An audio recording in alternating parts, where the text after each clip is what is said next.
ਸਤਨਾਮ ਵਾਹਿਗੁਰੂ ਸਾਹਿਬ ਜੀ।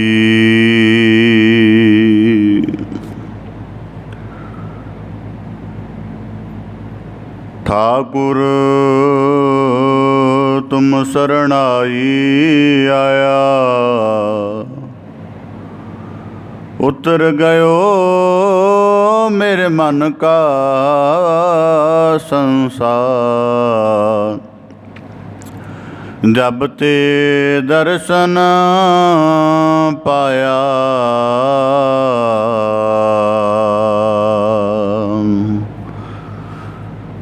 अब रखो दास पहाट की लाज। जैसे राखी लाज भगत प्रहलाद की, हर नाखस फारे कर आज।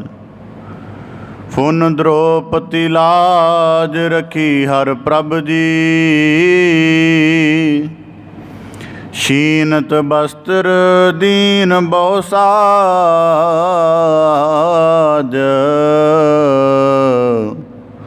सोदामा अपदा ते राखिया, गन का पढ़त पूरे ते काज। श्री सतगुर सुप्रसन्न कल जुग होए, राखो दास पाट की लाज। बेसुमार अथाह अगनत अतुल्य, ज्यो बुलावो त्यों नानक दास बोले। सतनाम वाहिगुरु साहिब जी। कबीर संतन की चुंगिया पलही, पाठ को सती गाओ। आग लगाओ तेह तहो लहर, जेह नाही हर को नाओ। कबीर संत मुए क्या रोईऐ, जो अपने गृह जाय। रोवहो सागत बापुरे, जो हाटै हाट बिकाए। कबीर साकत ऐसा है, जैसी लसन की खान। कोने बैठे खाइए, प्रगट होए निदान। कोने बैठे खाइए, प्रगट होए निदान। वाहिगुरु जी का खालसा, वाहिगुरु जी की फतेह। कूलर बंद करना।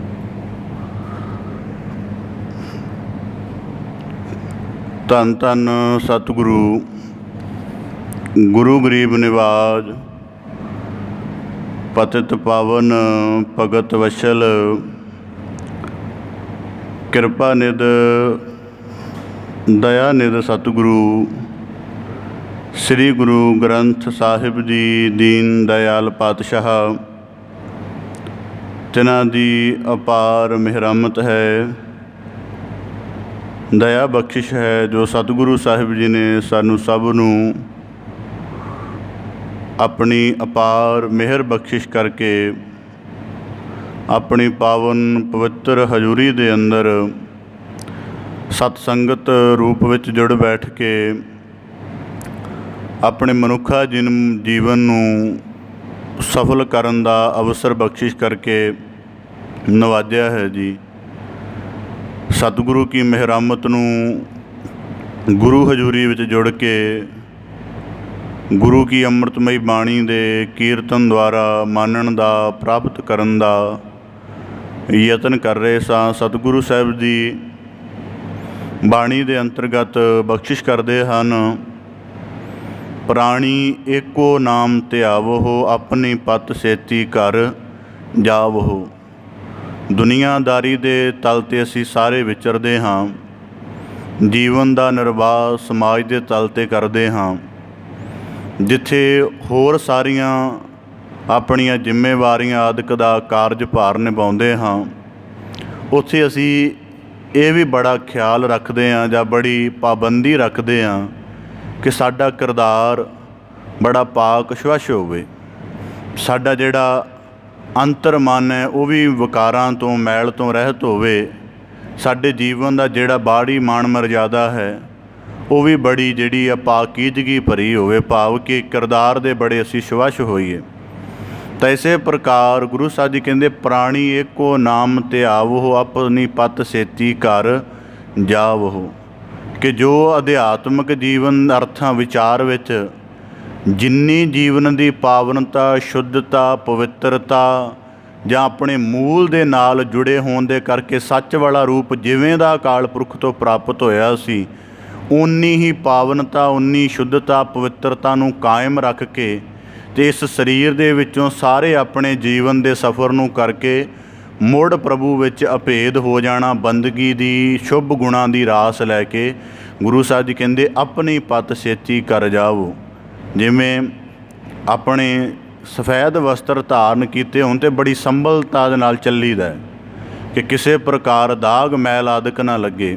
ਇਸੇ ਪ੍ਰਕਾਰ ਸਾਡੀ ਆਤਮਾ ਦਾ ਜਿਹੜਾ ਦਰਪਣ ਹੈ, ਜਿਹੜਾ ਗੁਰ ਸ਼ਬਦ ਦਾ ਅਕਾਲ ਪੁਰਖ ਦੀ ਜੋਤ ਦਾ ਪ੍ਰਕਾਸ਼ ਹੈ, ਉਹ ਬੜਾ ਸ਼ਵੱਛ ਹੈ ਅਤੇ ਓਨਾ ਹੀ ਸ਼ਵੱਛ ਰੱਖਣਾ ਅਤੇ ਉਸੇ ਸਹਿਤ ਹੀ ਆਪਣੇ ਜੀਵਨ ਦੇ ਸਾਰੇ ਨੇਮ ਨੂੰ ਨਿਭਾ ਦੇਣਾ, ਇਹ ਗੁਰਮੁਖਾਂ ਦੇ ਜੀਵਨ ਦੀ ਜੁਗਤ ਹੈ। ਅਤੇ ਸਤਿਗੁਰੂ ਸਾਹਿਬ ਜੀ ਸਾਨੂੰ ਕਹਿੰਦੇ ਇਸ ਜੁਗਤ ਨੂੰ ਦ੍ਰਿੜ ਕਰਕੇ ਸਤਿਗੁਰੂ ਕੀ ਕਿਰਪਾ ਦੇ ਪਾਤਰ ਬਣਨਾ ਚਾਹੀਦਾ। ਸਤਿਗੁਰੂ ਕੀ ਕਿਰਪਾ ਸਦਕਾ ਭਗਤ ਸਿਰਮੌਰ ਭਗਤ ਸਾਹਿਬ ਭਗਤ ਕਬੀਰ ਸਾਹਿਬ ਜੀ ਦੇ ਲੜੀਵਾਰ ਸਲੋਕਾਂ ਦੀ ਆਪ ਜੀ ਵਿਆਖਿਆ ਸ਼ਰਵਣ ਕਰਕੇ ਗੁਰੂ ਬਖਸ਼ਿਸ਼ ਨੂੰ ਮਾਨਣ ਦਾ ਯਤਨ ਕਰ ਰਹੇ ਹੋ। ਪਾਵਨ ਲੜੀਵਾਰ ਸਲੋਕਾਂ ਦੀ ਕਥਾ ਆਰੰਭ ਕਰਨ ਤੋਂ ਪਹਿਲਾਂ ਬੜੇ ਅਦਬ ਸਹਿਤ ਉਚਾਰਨ ਕਰੋ ਜੀ। ਸਤਨਾਮ ਸ੍ਰੀ ਵਾਹਿਗੁਰੂ ਸਾਹਿਬ ਜੀ। ਕਬੀਰ ਸੰਤਨ ਕੀ ਚੁੰਗਿਆ ਪਲੀ, ਭਟ ਕੁਸਤੀ ਗਾਓ। ਭਗਤ ਸਿਰਮੌਰ ਭਗਤ ਕਬੀਰ ਸਾਹਿਬ ਜੀ ਦੇ ਸਲੋਕਾਂ ਦੀ ਅਸੀਂ ਵਿਆਖਿਆ ਸ਼ਰਵਣ ਕਰ ਰਹੇ ਸਾਂ।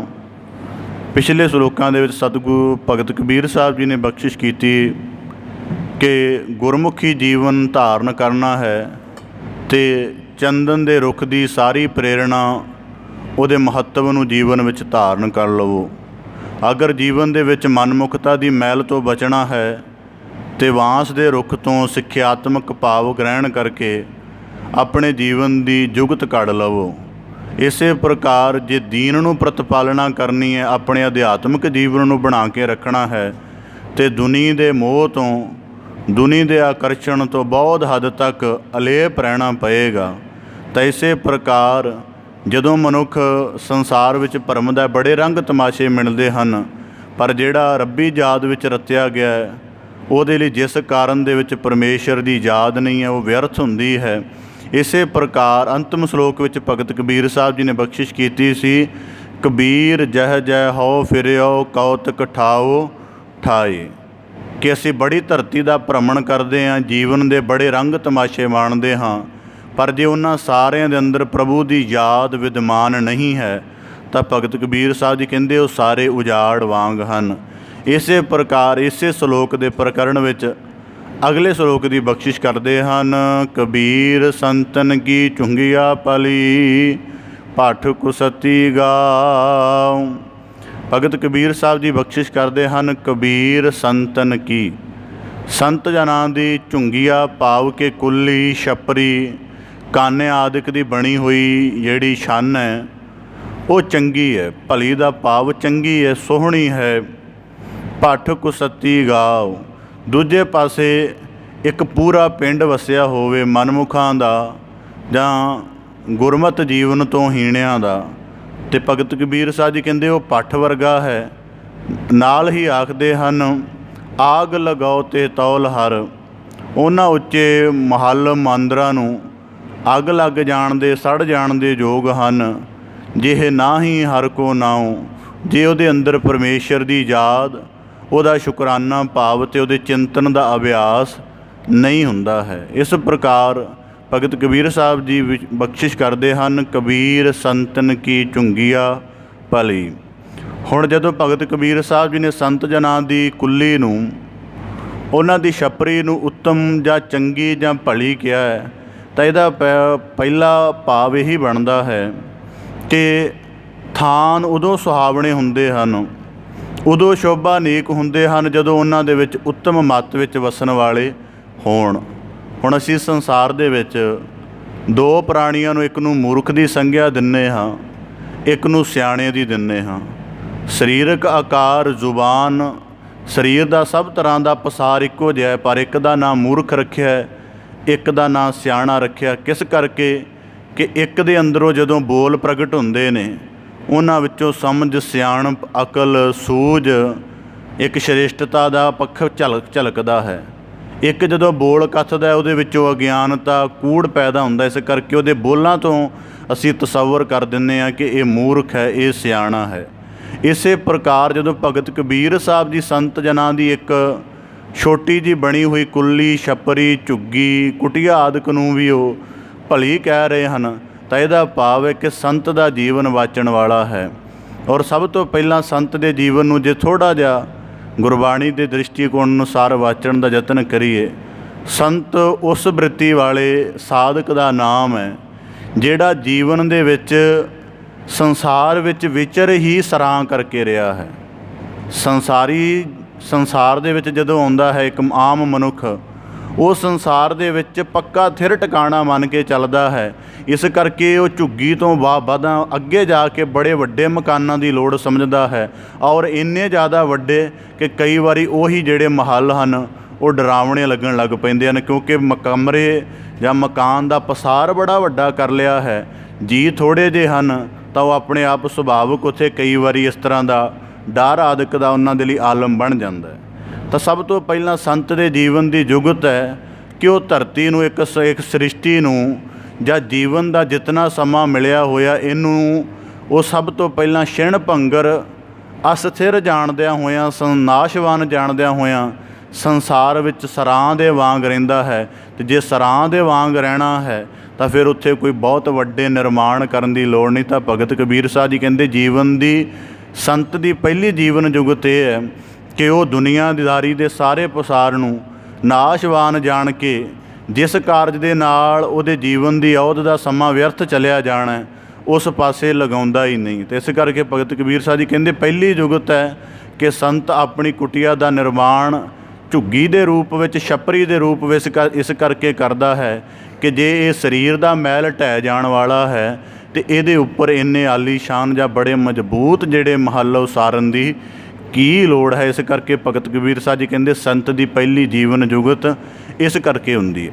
ਦੂਜਾ ਭਾਵ, ਸੰਤ ਦੀ ਝੁੱਗੀਆਂ ਦਾ ਹੋਣ ਦਾ ਅਰਥ ਹੈ ਕਿ ਜਿਹੜੀ ਝੁੱਗੀ ਦੇ ਅੰਦਰ ਜਾਂ ਕਿਸੇ ਛਪਰੀ ਦੇ ਅੰਦਰ ਸੰਤ ਦਾ ਅਭਿਆਸ, ਸੰਤ ਦਾ ਸਿੰਘਾਸਣ ਲੱਗਾ ਹੋਇਆ ਹੈ, ਅਤੇ ਉਹ ਸੰਤ ਦੇ ਜੀਵਨ ਦਾ ਜਿਹੜਾ ਆਪਣਾ ਅਭਿਆਸ ਹੈ, ਜਿਹੜਾ ਪਰਉਪਕਾਰ ਵਾਲਾ ਹੈ, ਜਿਹੜਾ ਸੇਵਾ ਵਾਲਾ, ਜਿਹਦੇ ਵਿੱਚ ਗਿਆਨ ਦਾ ਪ੍ਰਕਾਸ਼ ਹੋਣ ਵਾਲਾ ਹੈ, ਜਿਹੜਾ ਇਹਨਾਂ ਸਾਰੇ ਗੁਣਾਂ ਦਾ, ਅਧਿਆਤਮਕ ਗੁਣਾਂ ਦਾ ਪ੍ਰਕਾਸ਼ ਹੈ, ਉਹ ਇੰਨਾ ਜ਼ਿਆਦਾ ਹੋ ਜਾਏਗਾ, ਇੰਨਾ ਜ਼ਿਆਦਾ ਵਸੀਹ ਹੋ ਜਾਏਗਾ ਕਿ ਉਹ ਜਿਹੜੀ ਕੁਟੀਆ ਦੀ ਜਾਂ ਛੰਨ ਦੀ ਸੀਮਤਾ ਜਾਂ ਉਹਨੂੰ ਘੱਟ ਗਿਣਿਆ ਜਾਂਦਾ ਹੈ, ਉਹਦੇ ਸਾਹਮਣੇ ਤੁੱਛ ਰਹਿ ਜਾਏਗਾ। ਜਿਵੇਂ ਆਪ ਦੇ ਸਨਮੁਖ ਇੱਕ ਪ੍ਰਮਾਣ ਰੱਖਾਂ, ਕਹਿੰਦੇ ਕੋਈ ਮਹਾਤਮ ਜਨ ਕਿਸੇ ਜੰਗਲ ਦੇ ਵਿੱਚ ਕੁਟੀਆ ਆਦਿਕ ਪਾ ਕੇ, ਕਾਨੇ ਆਦਿਕ ਦੀ ਛੰਨ ਪਾ ਕੇ ਰਹਿੰਦੇ ਸਨ।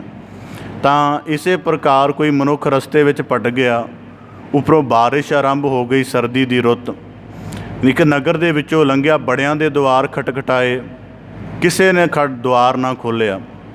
ਮੀਂਹ ਦੀ ਮਾਰ ਦੇ ਨਾਲ, ਸਰਦੀ ਦੀ ਮਾਰ ਦੇ ਨਾਲ ਉਹਦੀ ਹਾਲਤ ਬੁਰੀ ਹੁੰਦੀ ਜਾਵੇ। ਆਖਰ ਹਨੇਰੇ ਵਿੱਚ ਭਟਕਦਾ ਜੰਗਲ ਵਿੱਚ ਜਾ ਵੜਿਆ। ਉੱਥੇ ਕੁਟੀਆ ਦੇ ਅੰਦਰ ਦੀਪਕ ਜਲਣ ਦੀ ਉਹਨੂੰ ਇੱਕ ਆਈ ਰੌਸ਼ਨੀ ਜਿਹੀ ਦਿਖੀ। ਆਵਾਜ਼ ਦਿੱਤੀ ਅੰਦਰੋਂ, ਮਹਾਤਮਾ ਬੋਲੇ ਹਾਂਜੀ। ਤਾਂ ਕਹਿਣ ਲੱਗਾ ਜੀ ਰਾਤ ਵਿਸ਼ਰਾਮ ਕਰਨਾ, ਇੱਥੇ ਕੁਝ ਮਿਲ ਸਕਦਾ।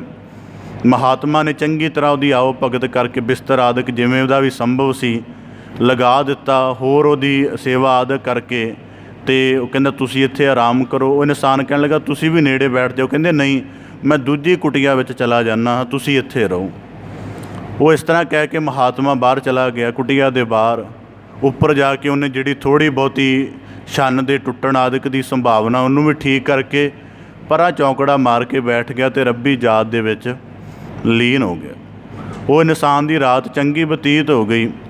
ਜਿਹੜਾ ਸ਼ਾਮ ਵੇਲੇ ਕਿਸੇ ਨੇ ਦੁਆਰ ਨਹੀਂ ਸੀ ਖੋਲ੍ਹਿਆ ਉਹ ਵੀ ਨਿਰਾਸ਼ਾ ਜਾਂਦੀ ਰਹੀ। ਸਾਰਾ ਕੁਝ ਜਾਂਦਾ ਰਿਹਾ, ਤਰੋ ਤਾਜ਼ਾ ਹੋ ਗਿਆ ਬਿਲਕੁਲ। ਜਦ ਦਿਨ ਚੜ੍ਹੇ ਉੱਠ ਕੇ ਬਾਰਿਸ਼ ਰੁਕ ਚੁੱਕੀ ਸੀ, ਬਾਹਰ ਆ ਕੇ ਦੇਖਿਆ ਕਿ ਜਿਹੜਾ ਉਹ ਸੰਤ ਜਿੱਥੇ ਬੈਠਾ ਹੋਇਆ ਸੀ ਜਿਸ ਜਗ੍ਹਾ 'ਤੇ, ਉੱਥੇ ਬੜਾ ਚਿੱਕੜ ਹੋਇਆ ਪਿਆ ਹੈ ਅਤੇ ਆਲੇ ਦੁਆਲੇ ਪਾਣੀ ਵੀ ਇਕੱਠਾ ਹੈ ਅਤੇ ਸਰਦੀ ਵੀ ਬੜੀ ਕਹਿਰ ਦੀ ਜਿਹੜੀ ਹੈ ਸਰੀਰ ਨੂੰ ਜਕੜਨ ਵਾਲੀ ਹੋ ਰਹੀ ਹੈ। ਉਹਨੇ ਆ ਕੇ ਜਦੋਂ ਬਾਹਰ ਨਿਕਲ ਕੇ ਟਹਿਲਣ ਦੇ ਲੱਗਿਆਂ ਦੇਖਿਆ ਕਿ ਸੰਤ ਅਡੋਲ ਸਮਾਧੀ ਵਿੱਚ ਬੈਠਾ ਹੋਇਆ ਹੈ। ਕੋਈ ਪ੍ਰਭਾਵ ਨਹੀਂ ਸਰਦੀ ਦਾ, ਕੋਈ ਨੇੜੇ ਚਿੱਕੜ ਠੰਡ ਆਦਿਕ ਦਾ। ਤਾਂ ਉਸ ਇਨਸਾਨ ਨੂੰ ਬੋਧ ਹੋ ਗਿਆ ਕਿ ਇਸ ਮਹਾਤਮਾ ਨੇ ਸਾਰੀ ਰਾਤ ਆਪ ਬਾਹਰ ਗੁਜ਼ਾਰੀ ਹੈ ਅਤੇ ਮੈਨੂੰ ਜਿਹੜਾ ਹੈ ਇਹਨੇ ਇਹਦੇ ਅੰਦਰ ਟਿਕਾਣਾ ਦਿੱਤਾ ਹੈ, ਵਿਸ਼ਰਾਮ ਕਰਨ ਦੇ ਲਈ ਸਮਾਂ ਅਤੇ ਥਾਂ ਦਿੱਤੀ ਹੈ, ਸਾਧਨ ਦਿੱਤਾ। ਇਸ ਕਰਕੇ ਉਹ ਉਹਦੇ ਕੋਲ ਜਾ ਕੇ ਕਹਿਣ ਲੱਗਾ ਜੀ ਤੁਸੀਂ ਤਾਂ ਕਹਿ ਰਹੇ ਸੀ ਕਿ ਮੈਂ ਦੂਜੀ ਕੁਟੀਆ ਵਿੱਚ ਜਾਣਾ ਹੈ, ਤੁਸੀਂ ਤਾਂ ਇੱਥੇ ਬਾਹਰ ਬੈਠੇ ਹੋ। ਉਹਨਾਂ ਨੂੰ ਥੋੜ੍ਹਾ ਜਿਹਾ ਬੇਨਤੀ ਕਰਕੇ ਉਹਨੇ ਬਚਨ ਕਹੇ, ਵਾਕ ਕਹੇ। ਉਹ ਸੰਤ ਕਹਿਣ ਲੱਗਾ ਇਹ ਦੁਨੀਆਦਾਰੀ ਦਾ ਭਰਮ ਹੈ ਕਿ ਆਕਾਸ਼ ਤੋਂ ਵੱਡੀ ਕੋਈ ਛੱਤ ਹੋ ਸਕਦੀ ਹੈ, ਵੀ ਆਕਾਸ਼ ਤੋਂ ਵੱਡੀ ਕੋਈ ਹੋਰ ਛੱਤ ਹੋ ਸਕਦੀ ਹੈ। ਕਹਿੰਦੇ ਅਸੀਂ ਸੰਤ ਜਨ ਹਾਂ, ਸਾਡਾ ਜੀਵਨ ਪ੍ਰਭੂ ਦੀ ਰਜ਼ਾ ਦੇ ਨਾਲ ਇੱਕ ਸੁਰ ਹੈ। ਤੈਨੂੰ ਜਿਹੜੀ ਮਕਾਨ ਦੀ ਲੋੜ ਛੰਨ ਕਰਕੇ ਮਹਿਸੂਸ ਹੋਣੀ ਸੀ, ਤੇਰਾ ਜੀਵਨ ਇਸ ਪੱਧਰ ਦਾ ਹੈ, ਤੈਨੂੰ ਉਹ ਦੇ ਦਿੱਤੀ। ਅਤੇ ਸਾਡੀ ਕੁਟੀਆ ਤਾਂ ਸਾਡੀ ਤਾਂ ਛੱਪਰੀ ਹਰ ਜਗ੍ਹਾ ਵਿਆਪਕ ਹੈ। ਫਿਰ ਉਹ ਇਨਸਾਨ ਕਹਿਣ ਲੱਗਾ ਕਿ ਰਾਤ ਇਤਨੀ ਠੰਡ, ਬਾਰਿਸ਼ ਰਹੀ, ਤਾਂ ਫਿਰ ਇਸ ਕੁਟੀਆ ਨੇ ਤੁਹਾਡੀ ਬਾਰਿਸ਼ ਤੋਂ, ਤੁਹਾਡੀ ਠੰਡ ਤੋਂ ਰੱਖਿਆ ਤਾਂ ਕੀਤੀ ਨਹੀਂ ਜਿਸ ਕੁਟੀਆ ਦੇ ਵਿੱਚ ਤੁਸੀਂ ਬੈਠੇ ਹੋ। ਸੰਤ ਜਨ ਕਹਿਣ ਲੱਗੇ ਜਿਵੇਂ ਇੱਕ ਕੁਟੀਆ ਦੇ ਅੰਦਰ ਦੀਪਕ ਜਗਦਾ ਅਤੇ ਸਾਰੇ ਅੰਦਰ ਰੌਸ਼ਨੀ ਜਗਦਾ ਹੈ, ਮੇਰੇ ਹਿਰਦੇ ਅੰਦਰ ਪ੍ਰਭੂ ਦੀ ਯਾਦ ਰਮੀ ਹੋਈ ਹੈ ਅਤੇ ਉਹਨੇ ਮੇਰੇ ਅੰਦਰ ਇੰਨਾ ਨਿੱਘ, ਇੰਨਾ ਸਕੂਨ, ਇੰਨਾ ਟਿਕਾ ਬਣਾਇਆ ਹੋਇਆ ਹੈ ਕਿ ਇਸ ਠੰਡ ਤੋਂ ਵੀ ਜੇ ਕਿਤੇ ਬੜੀ ਭਾਰੀ ਕਹਿਰ ਕਿਸੇ ਤਰ੍ਹਾਂ ਦਾ ਵਰਸੇ ਉਹ ਮੇਰੇ ਬਾਹਰੀ ਜੀਵਨ ਨੂੰ, ਅੰਦਰੂਨੀ ਜੀਵਨ ਨੂੰ ਤਾਂ ਕੀ ਬਾਹਰੀ ਜੀਵਨ ਨੂੰ ਵੀ ਆਂਚ ਨਹੀਂ ਆਉਣ ਦੇਗਾ। ਇਸ ਕਰਕੇ ਮੇਰਾ ਇਹ ਭਾਵ, ਇਸ ਕਰਕੇ ਸੰਤ ਦੀ ਝੁੰਗੀਆ ਭਾਵੇਂ ਛੋਟੀ ਹੀ ਹੋਵੇ ਪਰ ਉਹ ਪਰਉਪਕਾਰੀ ਹੋਵੇਗੀ। ਹੁਣ ਤੀਜਾ ਭਾਵ, ਸੰਤ ਦੀ ਕੁਟੀਆ ਜਾਂ ਉਹਦੀ ਛੱਪਰੀ ਦੇ ਵਿੱਚ ਗਿਆਨ ਦਾ ਪ੍ਰਕਾਸ਼ ਹੁੰਦਾ। ਕਹਿੰਦੇ ਕੋਈ ਮੁਸਾਫਰ ਕਿਸੇ ਸੰਤ ਮਹਾਤਮਾ ਦੇ ਕੋਲ ਗਿਆ, ਬੜਾ ਵਿਦਵਾਨ ਸੀ। ਉਹਨਾਂ ਦੀ ਕੁਟੀਆ ਦੇ ਵਿੱਚ ਜਾ ਕੇ ਦੇਖਿਆ ਇੱਕ ਛੋਟਾ ਜਿਹਾ ਲੰਪ ਆਦਿਕ ਹੈ, ਇੱਕ ਚਟਾਈ ਹੈ, ਤਾਂ ਹੋਰ ਕੁਝ ਵੀ ਨਹੀਂ ਹੈ। ਉਹ ਵਿਦਵਾਨ ਸੀ। ਮਹਾਤਮਾ ਨੂੰ ਪੁੱਛਣ ਲੱਗਾ ਕਿ ਤੁਹਾਡਾ ਬਾਕੀ ਸਮਾਨ ਕਿੱਥੇ ਹੈ ਜੀਵਨ ਬਸਰ ਕਰਨ ਦਾ, ਤੁਹਾਡਾ ਬੈੱਡ ਆਦਿਕ, ਭੋਜਨ, ਹੋਰ ਸਾਰਾ ਕੁਝ। ਤਾਂ ਮਹਾਤਮਾ ਨੇ ਉਹਨੂੰ ਉਸੇ ਤਰ੍ਹਾਂ ਪਰਤਵਾਂ ਸਵਾਲ ਕਰ ਦਿੱਤਾ। ਕਹਿਣ ਲੱਗੇ ਤੇਰਾ ਕਿੱਥੇ ਹੈ?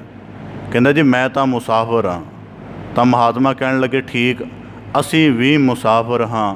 ਇਸ ਕਰਕੇ ਮਹਾਤਮਾ ਦੀ ਭਾਵੇਂ ਝੁੱਗੀ ਹੀ ਹੋਵੇ ਉਹ ਗਿਆਨ ਦਾ ਪ੍ਰਕਾਸ਼ ਹੁੰਦੀ ਹੈ ਉੱਥੇ, ਕਿਉਂਕਿ ਸ਼ਬਦ ਦੀ, ਅਧਿਆਤਮ ਦੀ, ਉੱਥੇ ਜੀਵਨ ਦੇ ਪਰਮ ਅਰਥਾਂ ਨੂੰ ਮਾਨਣ ਦੀ ਚਰਚਾ ਹੋਣੀ। ਇਸ ਕਰਕੇ ਭਗਤ ਕਬੀਰ ਸਾਹਿਬ ਜੀ ਕਹਿੰਦੇ ਕਬੀਰ ਸੰਤਨ ਕੀ ਝੁੰਗੀਆ ਭਲੀ ਉਹ ਚੰਗੀ ਹੈ।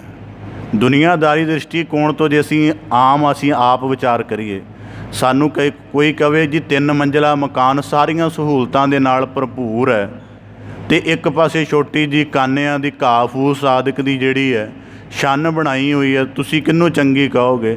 ਯਕੀਨਨ ਅਸੀਂ 3 ਮੰਜ਼ਿਲਾ ਮਕਾਨ ਨੂੰ ਚੰਗਾ ਕਹਾਂਗੇ ਜਾਂ ਉਹਨੂੰ ਹੀ ਸੋਹਣਾ ਕਹਾਂਗੇ। ਇਹ ਸਾਡਾ ਸੰਸਾਰੀ ਦ੍ਰਿਸ਼ਟੀਕੋਣ ਹੈ। ਪਰ ਜੇ ਉਸ 3 ਮੰਜ਼ਿਲਾ ਮਕਾਨ ਦੇ ਵਿੱਚ ਕਿਸੇ ਅਤਿਥੀ ਦੀ ਜਾਂ ਕਿਸੇ ਪਰਮੇਸ਼ਰ ਦੀ ਸੇਵਾ ਦੇ, ਜਨਾਂ ਦੀ ਸੇਵਾ ਦਾ ਭਾਵ ਨਹੀਂ ਹੈ, ਜੇ ਉਹਦੇ ਵਿੱਚੋਂ ਕੋਈ ਪਰਉਪਕਾਰ ਦਾ ਕੋਈ ਕਰਮ ਨਹੀਂ ਪੈਦਾ ਹੁੰਦਾ ਤੇ ਇਸ 3 ਮੰਜ਼ਿਲਾ ਉਸ ਸੋਹਣੇ ਮਕਾਨ ਦੇ ਵਿੱਚੋਂ, ਤਾਂ ਉਹਦਾ ਕੀ ਅਰਥ ਰਹਿ ਜਾਂਦਾ ਹੈ। ਤਾਂ ਇਸੇ ਪ੍ਰਕਾਰ ਭਗਤ ਕਬੀਰ ਸਾਹਿਬ ਜੀ ਕਹਿੰਦੇ ਕਬੀਰ ਸੰਤਨ ਕੀ ਝੁੰਗੀਆ ਭਲੀ। ਇਸੇ ਪ੍ਰਕਾਰ ਕਹਿੰਦੇ ਉਹ ਬੜੇ ਪ੍ਰਕਾਰ ਕਰਕੇ ਭਲੀ ਹੈ। ਉਹਦੇ ਅੰਦਰ ਇੱਕ ਪਹਿਲੀ ਤਾਂ ਗੱਲ ਦਾ ਕਿ ਸੰਤ ਦੀ ਆਪਣੀ ਮੂਰਤ ਪਈ ਹੁੰਦੀ ਹੈ ਜਿਹੜੀ ਇੰਨੇ ਧਰਮ ਦੇ ਗੁਣਾਂ ਨਾਲ ਭਰਪੂਰ ਹੈ। ਅਤੇ ਇਸੇ ਪ੍ਰਕਾਰ ਫਿਰ ਉਹ ਜਿਹੜੀ ਇਸੇ ਪ੍ਰਕਾਰ ਇੱਕ ਪ੍ਰਮਾਣ ਆਪਦੇ ਸਨਮੁਖ ਹੋਰ ਰੱਖਾਂ। ਕਿਸੇ ਜਗਿਆਸੂ ਨੇ ਇੱਕ ਮਹਾਤਮਾ ਨੂੰ ਪੁੱਛਿਆ ਕਿ ਅਕਸਰ ਜਿਹੜੇ ਵੱਡੇ ਮਹਾਤਮਾਵਾਂ ਨੇ ਉਹ ਇੰਨੇ ਆਲੀਸ਼ਾਨ ਮੰਦਰਾਂ ਦਾ ਨਿਰਮਾਣ ਕਿਉਂ ਨਹੀਂ ਕਰਦੇ? ਜੇ ਉਹ ਬਣਾ ਵੀ ਲੈਣ ਤਾਂ ਉਹ ਆਪਣਾ ਇੱਕ ਵੱਖਰਾ ਸਧਾਰਨ ਜਿਹਾ ਟਿਕਾਣਾ ਕਿਉਂ ਰੱਖਦੇ ਹਨ। ਕਹਿੰਦੇ ਦਰਅਸਲ ਸੰਤ ਦਾ ਜੀਵਨ ਇੰਨਾ ਉੱਚਾ ਹੋ ਜਾਂਦਾ ਹੈ ਕਿ ਉਹ ਬੜਾ ਕੁਝ ਆਪਣੇ ਕਰਮ 'ਚੋਂ ਹੀ ਪ੍ਰਗਟਾਉਣਾ ਸ਼ੁਰੂ ਕਰ ਦਿੰਦਾ ਹੈ। ਜਿਵੇਂ ਉਦਾਹਰਨ ਦੇ ਤੌਰ 'ਤੇ ਸੰਤ ਆਪਣੇ ਆਪ ਨੂੰ ਇਸ ਜਗਤ ਦਾ ਪਰਾਹੁਣਾ ਸਮਝਦਾ ਹੈ। ਜਿਵੇਂ ਕਿੰਨਾ ਵੀ ਸਮਾਂ ਇੱਕ ਧੀ ਆਪਣੇ ਪੇਕੇ ਘਰ ਕਿਉਂ ਨਾ ਬਤੀਤ ਕਰ ਲਵੇ, ਉਹਨੂੰ ਇੱਕ ਸਮੇਂ 'ਤੇ ਆ ਕੇ ਆਪਣੇ ਸਹੁਰੇ ਘਰ ਦਾ ਰੁੱਖ ਕਰਨਾ ਪੈਂਦਾ, ਉੱਧਰ ਵਾਲੇ ਪਾਸੇ ਉਹਨੂੰ ਜਾਣਾ ਪੈਂਦਾ। ਇਸੇ ਪ੍ਰਕਾਰ ਉਸ ਸੰਤ ਨੇ ਜਵਾਬ ਦਿੱਤਾ ਕਿ ਸੰਤ ਆਪਣੇ ਜੀਵਨ ਵਿੱਚ ਉਹ ਇਕੱਲਾ ਅੰਦਰੂਨੀ ਗਿਆਨ ਦੇ ਭਾਵ 'ਤੇ ਨਹੀਂ ਇਹ ਗੱਲ ਹੰਢਾ ਰਿਹਾ ਹੁੰਦਾ ਕਿ ਇਸ ਜਗਤ ਵਿੱਚ ਪੱਕਿਆ ਨਹੀਂ ਰਹਿਣਾ, ਉਹ ਅਭਿਆਸ ਵਿੱਚ ਵੀ ਇਹ ਗੱਲ ਹੰਢਾਉਂਦਾ। ਇਸ ਕਰਕੇ ਉਹ ਜੀਵਨ ਦੀ ਸਾਦਗੀ ਵੀ ਪਹਿਲਾਂ ਪੈਦਾ ਕਰਦਾ ਹੈ ਅਤੇ ਫਿਰ ਛੰਨ ਦਾ ਭਾਵ ਕੀ ਹੈ। ਹੁਣ ਕਦੇ ਇਸ ਗੱਲ ਦਾ ਥੋੜ੍ਹਾ ਤੁਹਾਡੇ ਸਾਹਮਣੇ ਦ੍ਰਿਸ਼ ਬਣ ਜਾਵੇ। ਗੁੱਜਰ ਲੋਕ ਆਦਿਕ ਸਾਡੇ ਨੇੜੇ ਨਗਰਾਂ ਦੇ ਵਿੱਚ ਕਦੇ ਕਦੇ ਆਪ ਜੀ ਨੂੰ ਮਿਲ ਜਾਣਗੇ। ਜਦੋਂ ਕਦੇ ਉਹ ਆਪਣਾ ਟਿਕਾਣਾ ਬਦਲਦੇ ਨੇ, ਉਹਨਾਂ ਨੂੰ ਬਹੁਤੀ ਮੁਸ਼ਕਿਲ ਨਹੀਂ ਹੁੰਦੀ। ਉਹ ਕਿਉਂਕਿ ਕੱਚੇ ਜਿਹੇ ਮਕਾਨ ਬਣਾਏ ਹੁੰਦੇ ਨੇ, ਥੋੜ੍ਹਾ ਜਿਹਾ ਨਾ ਘਾਹ ਫੂਸ ਆਦਿਕ ਲਗਾ ਕੇ, ਅਤੇ ਉਹਨਾਂ ਨੂੰ ਜਿਹੜਾ ਆਪਣਾ ਟਿਕਾਣਾ ਤਬਦੀਲ ਕਰਨਾ ਪਵੇ ਅਤੇ ਕੋਈ ਬਹੁਤੀ ਚਿੰਤਾ ਨਹੀਂ ਕਰਨੀ ਪੈਂਦੀ। ਉਹਨਾਂ ਨੂੰ ਪਤਾ ਹੈ ਕਿ ਅਸੀਂ ਇੱਥੇ ਬਹੁਤਾ ਇਨਵੈਸਟ ਨਹੀਂ ਕੀਤਾ, ਬਹੁਤਾ ਇਹਦੇ 'ਤੇ ਬਾਲੀ ਨਹੀਂ ਲਗਾਇਆ, ਜਾਂ ਇੱਥੇ ਬਹੁਤੇ ਸਰੋਤ ਲਗਾਏ ਨਹੀਂ, ਇੱਕ ਸਧਾਰਨ ਜੀ ਹੈ, ਛੱਡ ਕੇ ਚੱਲਦੇ ਬਣਾਂਗੇ। ਇਸੇ ਪ੍ਰਕਾਰ ਸੰਤਨ ਕੀ ਝੁੰਗੀਆਂ ਦੇ ਵਿੱਚੋਂ ਜੀਵਨ ਦਾ ਇੱਕ ਇਹ ਵੀ ਸੂਤਰ ਪ੍ਰਗਟਦਾ ਹੈ ਕਿ ਜੀਵਨ ਨੂੰ ਇੰਨੀ ਸਾਦਗੀ ਜਾਂ ਇੰਨੀ ਨਿਰਮਾਣਤਾ ਜਾਂ ਇੰਨੇ ਭਾਵ ਦੇ ਵਿੱਚ ਰੱਖੋ ਕਿ ਅਗਰ ਉਹਨੂੰ ਅਚਨਚੇਤ ਵੀ ਛੱਡਣਾ ਪਵੇ, ਸੰਤ ਤਾਂ ਉਹਨੂੰ ਬੜੇ ਸਹਿਜ ਰੂਪ ਵਿੱਚ ਛੱਡਦਾ, ਕਿਉਂਕਿ ਸੰਤ ਨੂੰ ਆਪਣੇ ਜੀਵਨ ਦੀ ਔਧ ਦਾ ਪੂਰਾ ਪਤਾ ਹੁੰਦਾ ਹੈ। ਪਰ ਜੇ ਸਾਨੂੰ ਸੰਸਾਰੀਆਂ ਨੂੰ ਅਚਨਚੇਤ ਜਿਵੇਂ ਕਾਲ ਦੀ ਮਾਰ ਤਹਿਤ ਛੱਡਣਾ ਵੀ ਪਵੇ, ਅਤੇ ਜੇ ਉਹਦੇ ਕੋਈ ਵਾਸਨਾ ਦਾ ਭਾਵ ਸਾਡੇ ਅੰਦਰ ਚੱਲੇ ਤਾਂ ਉਹ ਬਹੁਤਾ ਸਮਾਂ ਸਾਡੇ 'ਤੇ ਪ੍ਰਭਾਵ ਨਾ ਪਾ ਸਕੇ। ਇਸ ਕਰਕੇ ਕਬੀਰ ਸੰਤਨ ਕੀ ਚੁੰਗੀਆ, ਭਲੀ ਗੁਰਬਾਣੀ 'ਚ ਵਾਕ ਆਉਂਦੇ ਨੇ, ਭਲੀ ਸੁਹਾਵੀ ਛਾਪਰੀ ਜਾਂ ਮਹਿ ਗੁਣ ਗਾਏ, ਕਿਤ ਹੀ ਕਾਮ ਨ ਧੌਲ ਹਰ ਜਿਤ ਹਰ ਬਿਸਰਾਏ। ਬਾਬਾ ਫਰੀਦ ਸਾਹਿਬ ਜੀ ਦਿੱਲੀ ਅਜਮੇਰ ਸ਼ਰੀਫ ਤੋਂ ਪਾਕ ਪੱਤਣ ਆ ਗਏ। ਕੋਈ ਨਹੀਂ ਸੀ ਵੱਸਦਾ ਉੱਥੇ, ਬੜੇ ਇਕਾਂਤ ਦੇ ਵਿੱਚ ਇਕੱਲੇ ਰਹਿਣ ਲੱਗ ਪਏ, ਆਪਣੀ ਸਾਧਨਾ ਕਰਦੇ ਅਤੇ ਆਪਣੇ ਪਰਿਵਾਰ ਸਹਿਤ ਆਰਾਮ ਦੇ ਨਾਲ ਜੀਵਨ ਬਤੀਤ ਕਰ ਰਹੇ ਸਨ। ਚਲਦਿਆਂ ਚਲਦਿਆਂ ਇੱਕ ਵਾਰੀ ਕਹਿਲਕਾਰ ਜਿਹੜਾ ਉਹਨਾਂ ਦਾ ਕਿਸੇ ਉੱਥੋਂ ਜਗ੍ਹਾ ਲੰਘ ਰਿਹਾ ਸੀ, ਥੋੜ੍ਹਾ ਸਮਾਂ ਉਹ ਠਹਿਰਿਆ ਅਤੇ ਸਫ਼ਰ ਦੀ ਬੜੀ ਥਕਾਵਟ ਸੀ। ਜਦੋਂ ਉਸ ਜਗ੍ਹਾ ਠਹਿਰਿਆ ਤਾਂ ਉਹਨੂੰ ਬੜਾ ਸਕੂਨ ਮਹਿਸੂਸ ਹੋਇਆ। ਉਹ ਕਿਉਂਕਿ ਥੋੜ੍ਹਾ ਅਧਿਆਤਮਿਕ ਰੁਚੀਆਂ ਵਾਲਾ ਸੀ, ਉਹ ਫੌਜ ਦਾ ਰਹਿਲਕਾਰ, ਉਹਨੇ ਸੋਚਿਆ ਜ਼ਰੂਰ ਇੱਥੇ ਕੋਈ ਬੰਦਗੀ ਵਾਲੀ ਜਿਹੜੀ ਮੂਰਤ ਹੈ ਵਾਸ ਕਰਦੀ ਹੋਵੇਗੀ, ਤਾਂ ਕਰਕੇ ਇੱਥੋਂ ਦਾ ਜਿਹੜਾ ਆਲਾ ਦੁਆਲਾ ਉਹਦੇ ਵਿੱਚ ਇਤਨਾ ਸਕੂਨ ਹੈ। ਥੋੜ੍ਹੀ ਜਿਹੀ ਤਲਾਸ਼ ਕੀਤੀ, ਕੋਈ ਇਨਸਾਨ ਨਾ ਦੇਖੀ, ਇੱਕ ਲੰਘ ਰਿਹਾ ਸੀ, ਪੁੱਛਿਆ, ਕਹਿਣ ਲੱਗਾ ਕਿ ਇੱਥੇ ਕੋਈ ਨੇੜੇ ਕੋਈ ਫਕੀਰ, ਕੋਈ ਵੱਡੀ ਆਤਮਾ ਵਾਸ ਕਰਦੀ ਹੈ? ਕਹਿਣ ਲੱਗਾ ਬੜਾ ਸਮਾਂ ਪਹਿਲਾਂ ਇੱਥੇ ਇੱਕ ਸੂਫੀ ਸਾਧਕ ਆਏ ਨੇ, ਉਹ ਆਪਣੇ ਪਰਿਵਾਰ ਸਹਿਤ ਰਹਿੰਦੇ ਨੇ, ਘੱਟ ਹੀ ਆਪਣੀ ਕੁਟੀਆ 'ਚੋਂ ਬਾਹਰ ਨਿਕਲਦੇ ਨੇ। ਜਦੋਂ ਉੱਥੇ ਗਿਆ ਫੌਜ ਦਾ ਰਹਿਲਕਾਰ, ਉਹਨੇ ਜਾ ਕੇ ਬਾਬਾ ਫਰੀਦ ਸਾਹਿਬ ਜੀ ਨੂੰ ਦੇਖਿਆ, ਉਹ ਮਨ ਬੜਾ ਪ੍ਰਸੰਨ ਹੋਇਆ, ਉਹਨਾਂ ਦੇ ਚਰਨਾਂ ਦੇ ਵਿੱਚ ਨਮਸਕਾਰ ਕੀਤੀ, ਉਹਨਾਂ ਤੋਂ ਗਿਆਨ ਦਾ ਉਪਦੇਸ਼ ਲੈ ਕੇ ਫਿਰ ਉਹਨਾਂ ਦੀ ਕੀਰਤੀ ਫੈਲਦੀ ਗਈ। ਤਾਂ ਫਿਰ ਜਿਤਨਾ ਸੰਸਾਰ ਉੱਥੇ ਢੁਕਦਾ ਰਿਹਾ ਤਾਂ ਬਾਬਾ ਫਰੀਦ ਸਾਹਿਬ ਜੀ ਕੋਲੋਂ ਗਿਆਨ ਦੀ ਪ੍ਰਾਪਤੀ ਕਰਦਾ ਰਿਹਾ। ਅਤੇ ਇਸੇ ਪ੍ਰਕਾਰ ਭਗਤ ਕਬੀਰ ਸਾਹਿਬ ਜੀ ਕਹਿੰਦੇ, ਕਬੀਰ ਸੰਤਨ ਕੀ ਝੁੰਗੀਆ ਭਲੀ, ਸੰਤ ਦੀ ਕੁੱਲੀ ਚੰਗੀ ਹੈ, ਕਿਉਂਕਿ ਉਹਦੇ ਵਿੱਚ ਉੱਤਮਤਾ ਦਾ ਪ੍ਰਕਾਸ਼ ਹੈ, ਉਹਦੇ ਵਿੱਚ ਗਿਆਨ ਦਾ ਪ੍ਰਕਾਸ਼ ਹੈ, ਉਹਦੇ ਵਿੱਚ ਸੰਸਾਰ ਦੇ ਜੀਵਾਂ ਲਈ ਠਾਹਰ ਹੈ। ਹੁਣ ਕਈ ਵਾਰੀ ਮੈਂ ਦੁਨੀਆਦਾਰੀ ਦੇ ਨੁਕਤੇ ਵੀ ਬਹੁਤ ਜ਼ਿਆਦਾ ਬਾਰੀਕੀ ਨਾਲ ਨੋਟ ਕਰਦਾ। ਯਕੀਨਨ ਸਾਡੇ ਘਰ ਦੇ ਵਿੱਚ 7-8 ਜਿਹੜੇ ਜਾਂ 5-7 ਮੈਂਬਰ ਰੋਜ਼ਾਨਾ ਭੋਜਨ ਸਾਰੀਆਂ ਲੋੜਾਂ ਪੂਰੀਆਂ ਕਰਦੇ ਨੇ, ਤਾਂ ਯਕੀਨਨ ਜਿੰਨਾ ਕੁਝ ਅਸੀਂ ਉਹਨਾਂ ਲਈ ਨਿਰਮਾਣ ਕਰਦੇ ਉਸ ਤੋਂ ਵਧੇਕ ਬਣ ਵੀ ਜਾਂਦਾ ਹੈ।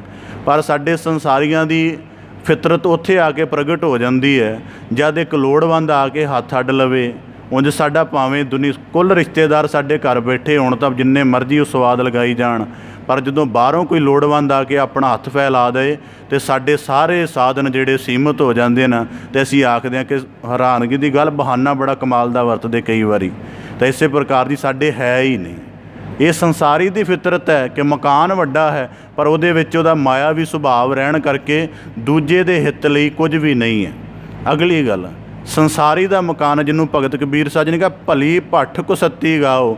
ਭੱਠ ਕੁਸੱਤੀ ਦਾ ਗਾਓ ਮਤਲਬ ਉਹ ਪਿੰਡ ਵੀ ਭੱਠ ਵਰਗਾ ਹੈ, ਜਿੱਥੇ ਕੋਈ ਹੁਣ ਉਦਾਹਰਨ ਸੰਤ ਦੀ ਇੱਕ ਝੁੰਗੀ ਹੈ, ਉਹਦੇ ਵਿੱਚ ਪਰਉਪਕਾਰ ਦੇ ਕਰਮ ਪੈਦਾ ਹੋ ਰਿਹਾ ਹੈ, ਉਹਦੇ ਵਿੱਚ ਗਿਆਨ ਦੀ ਚਰਚਾ ਪੈਦਾ ਹੋ ਰਹੀ ਹੈ, ਉਹਦੇ ਵਿੱਚ ਜੀਵਨ ਦੇ ਪਰਮ ਅਰਥਾਂ ਦੀ ਸੂਝ ਪੈਦਾ ਹੋ ਰਹੀ ਹੈ, ਅਤੇ ਜੀਵਨ ਦੇ ਜ਼ਿਆਦਾ ਨੇੜੇ ਕਰਨ ਦੀ ਇੱਕ ਸੋਝੀ ਪੈਦਾ ਹੋ ਰਹੀ ਹੈ। ਇੱਕ ਸੰਸਾਰੀ ਦਾ ਮਕਾਨ ਹੈ, ਉਹਨੂੰ ਦੇਖ ਕੇ ਹੀਣਤਾ। ਹੁਣ ਸੰਤ ਦੀ ਕੁਟੀਆ ਨੂੰ ਦੇਖ ਕੇ ਜੇ ਹੈ ਹੀ ਕੁਟੀਆ ਉਹਨੂੰ ਹੀਣਤਾ ਕੀ ਪੈਦਾ ਹੋਏਗੀ।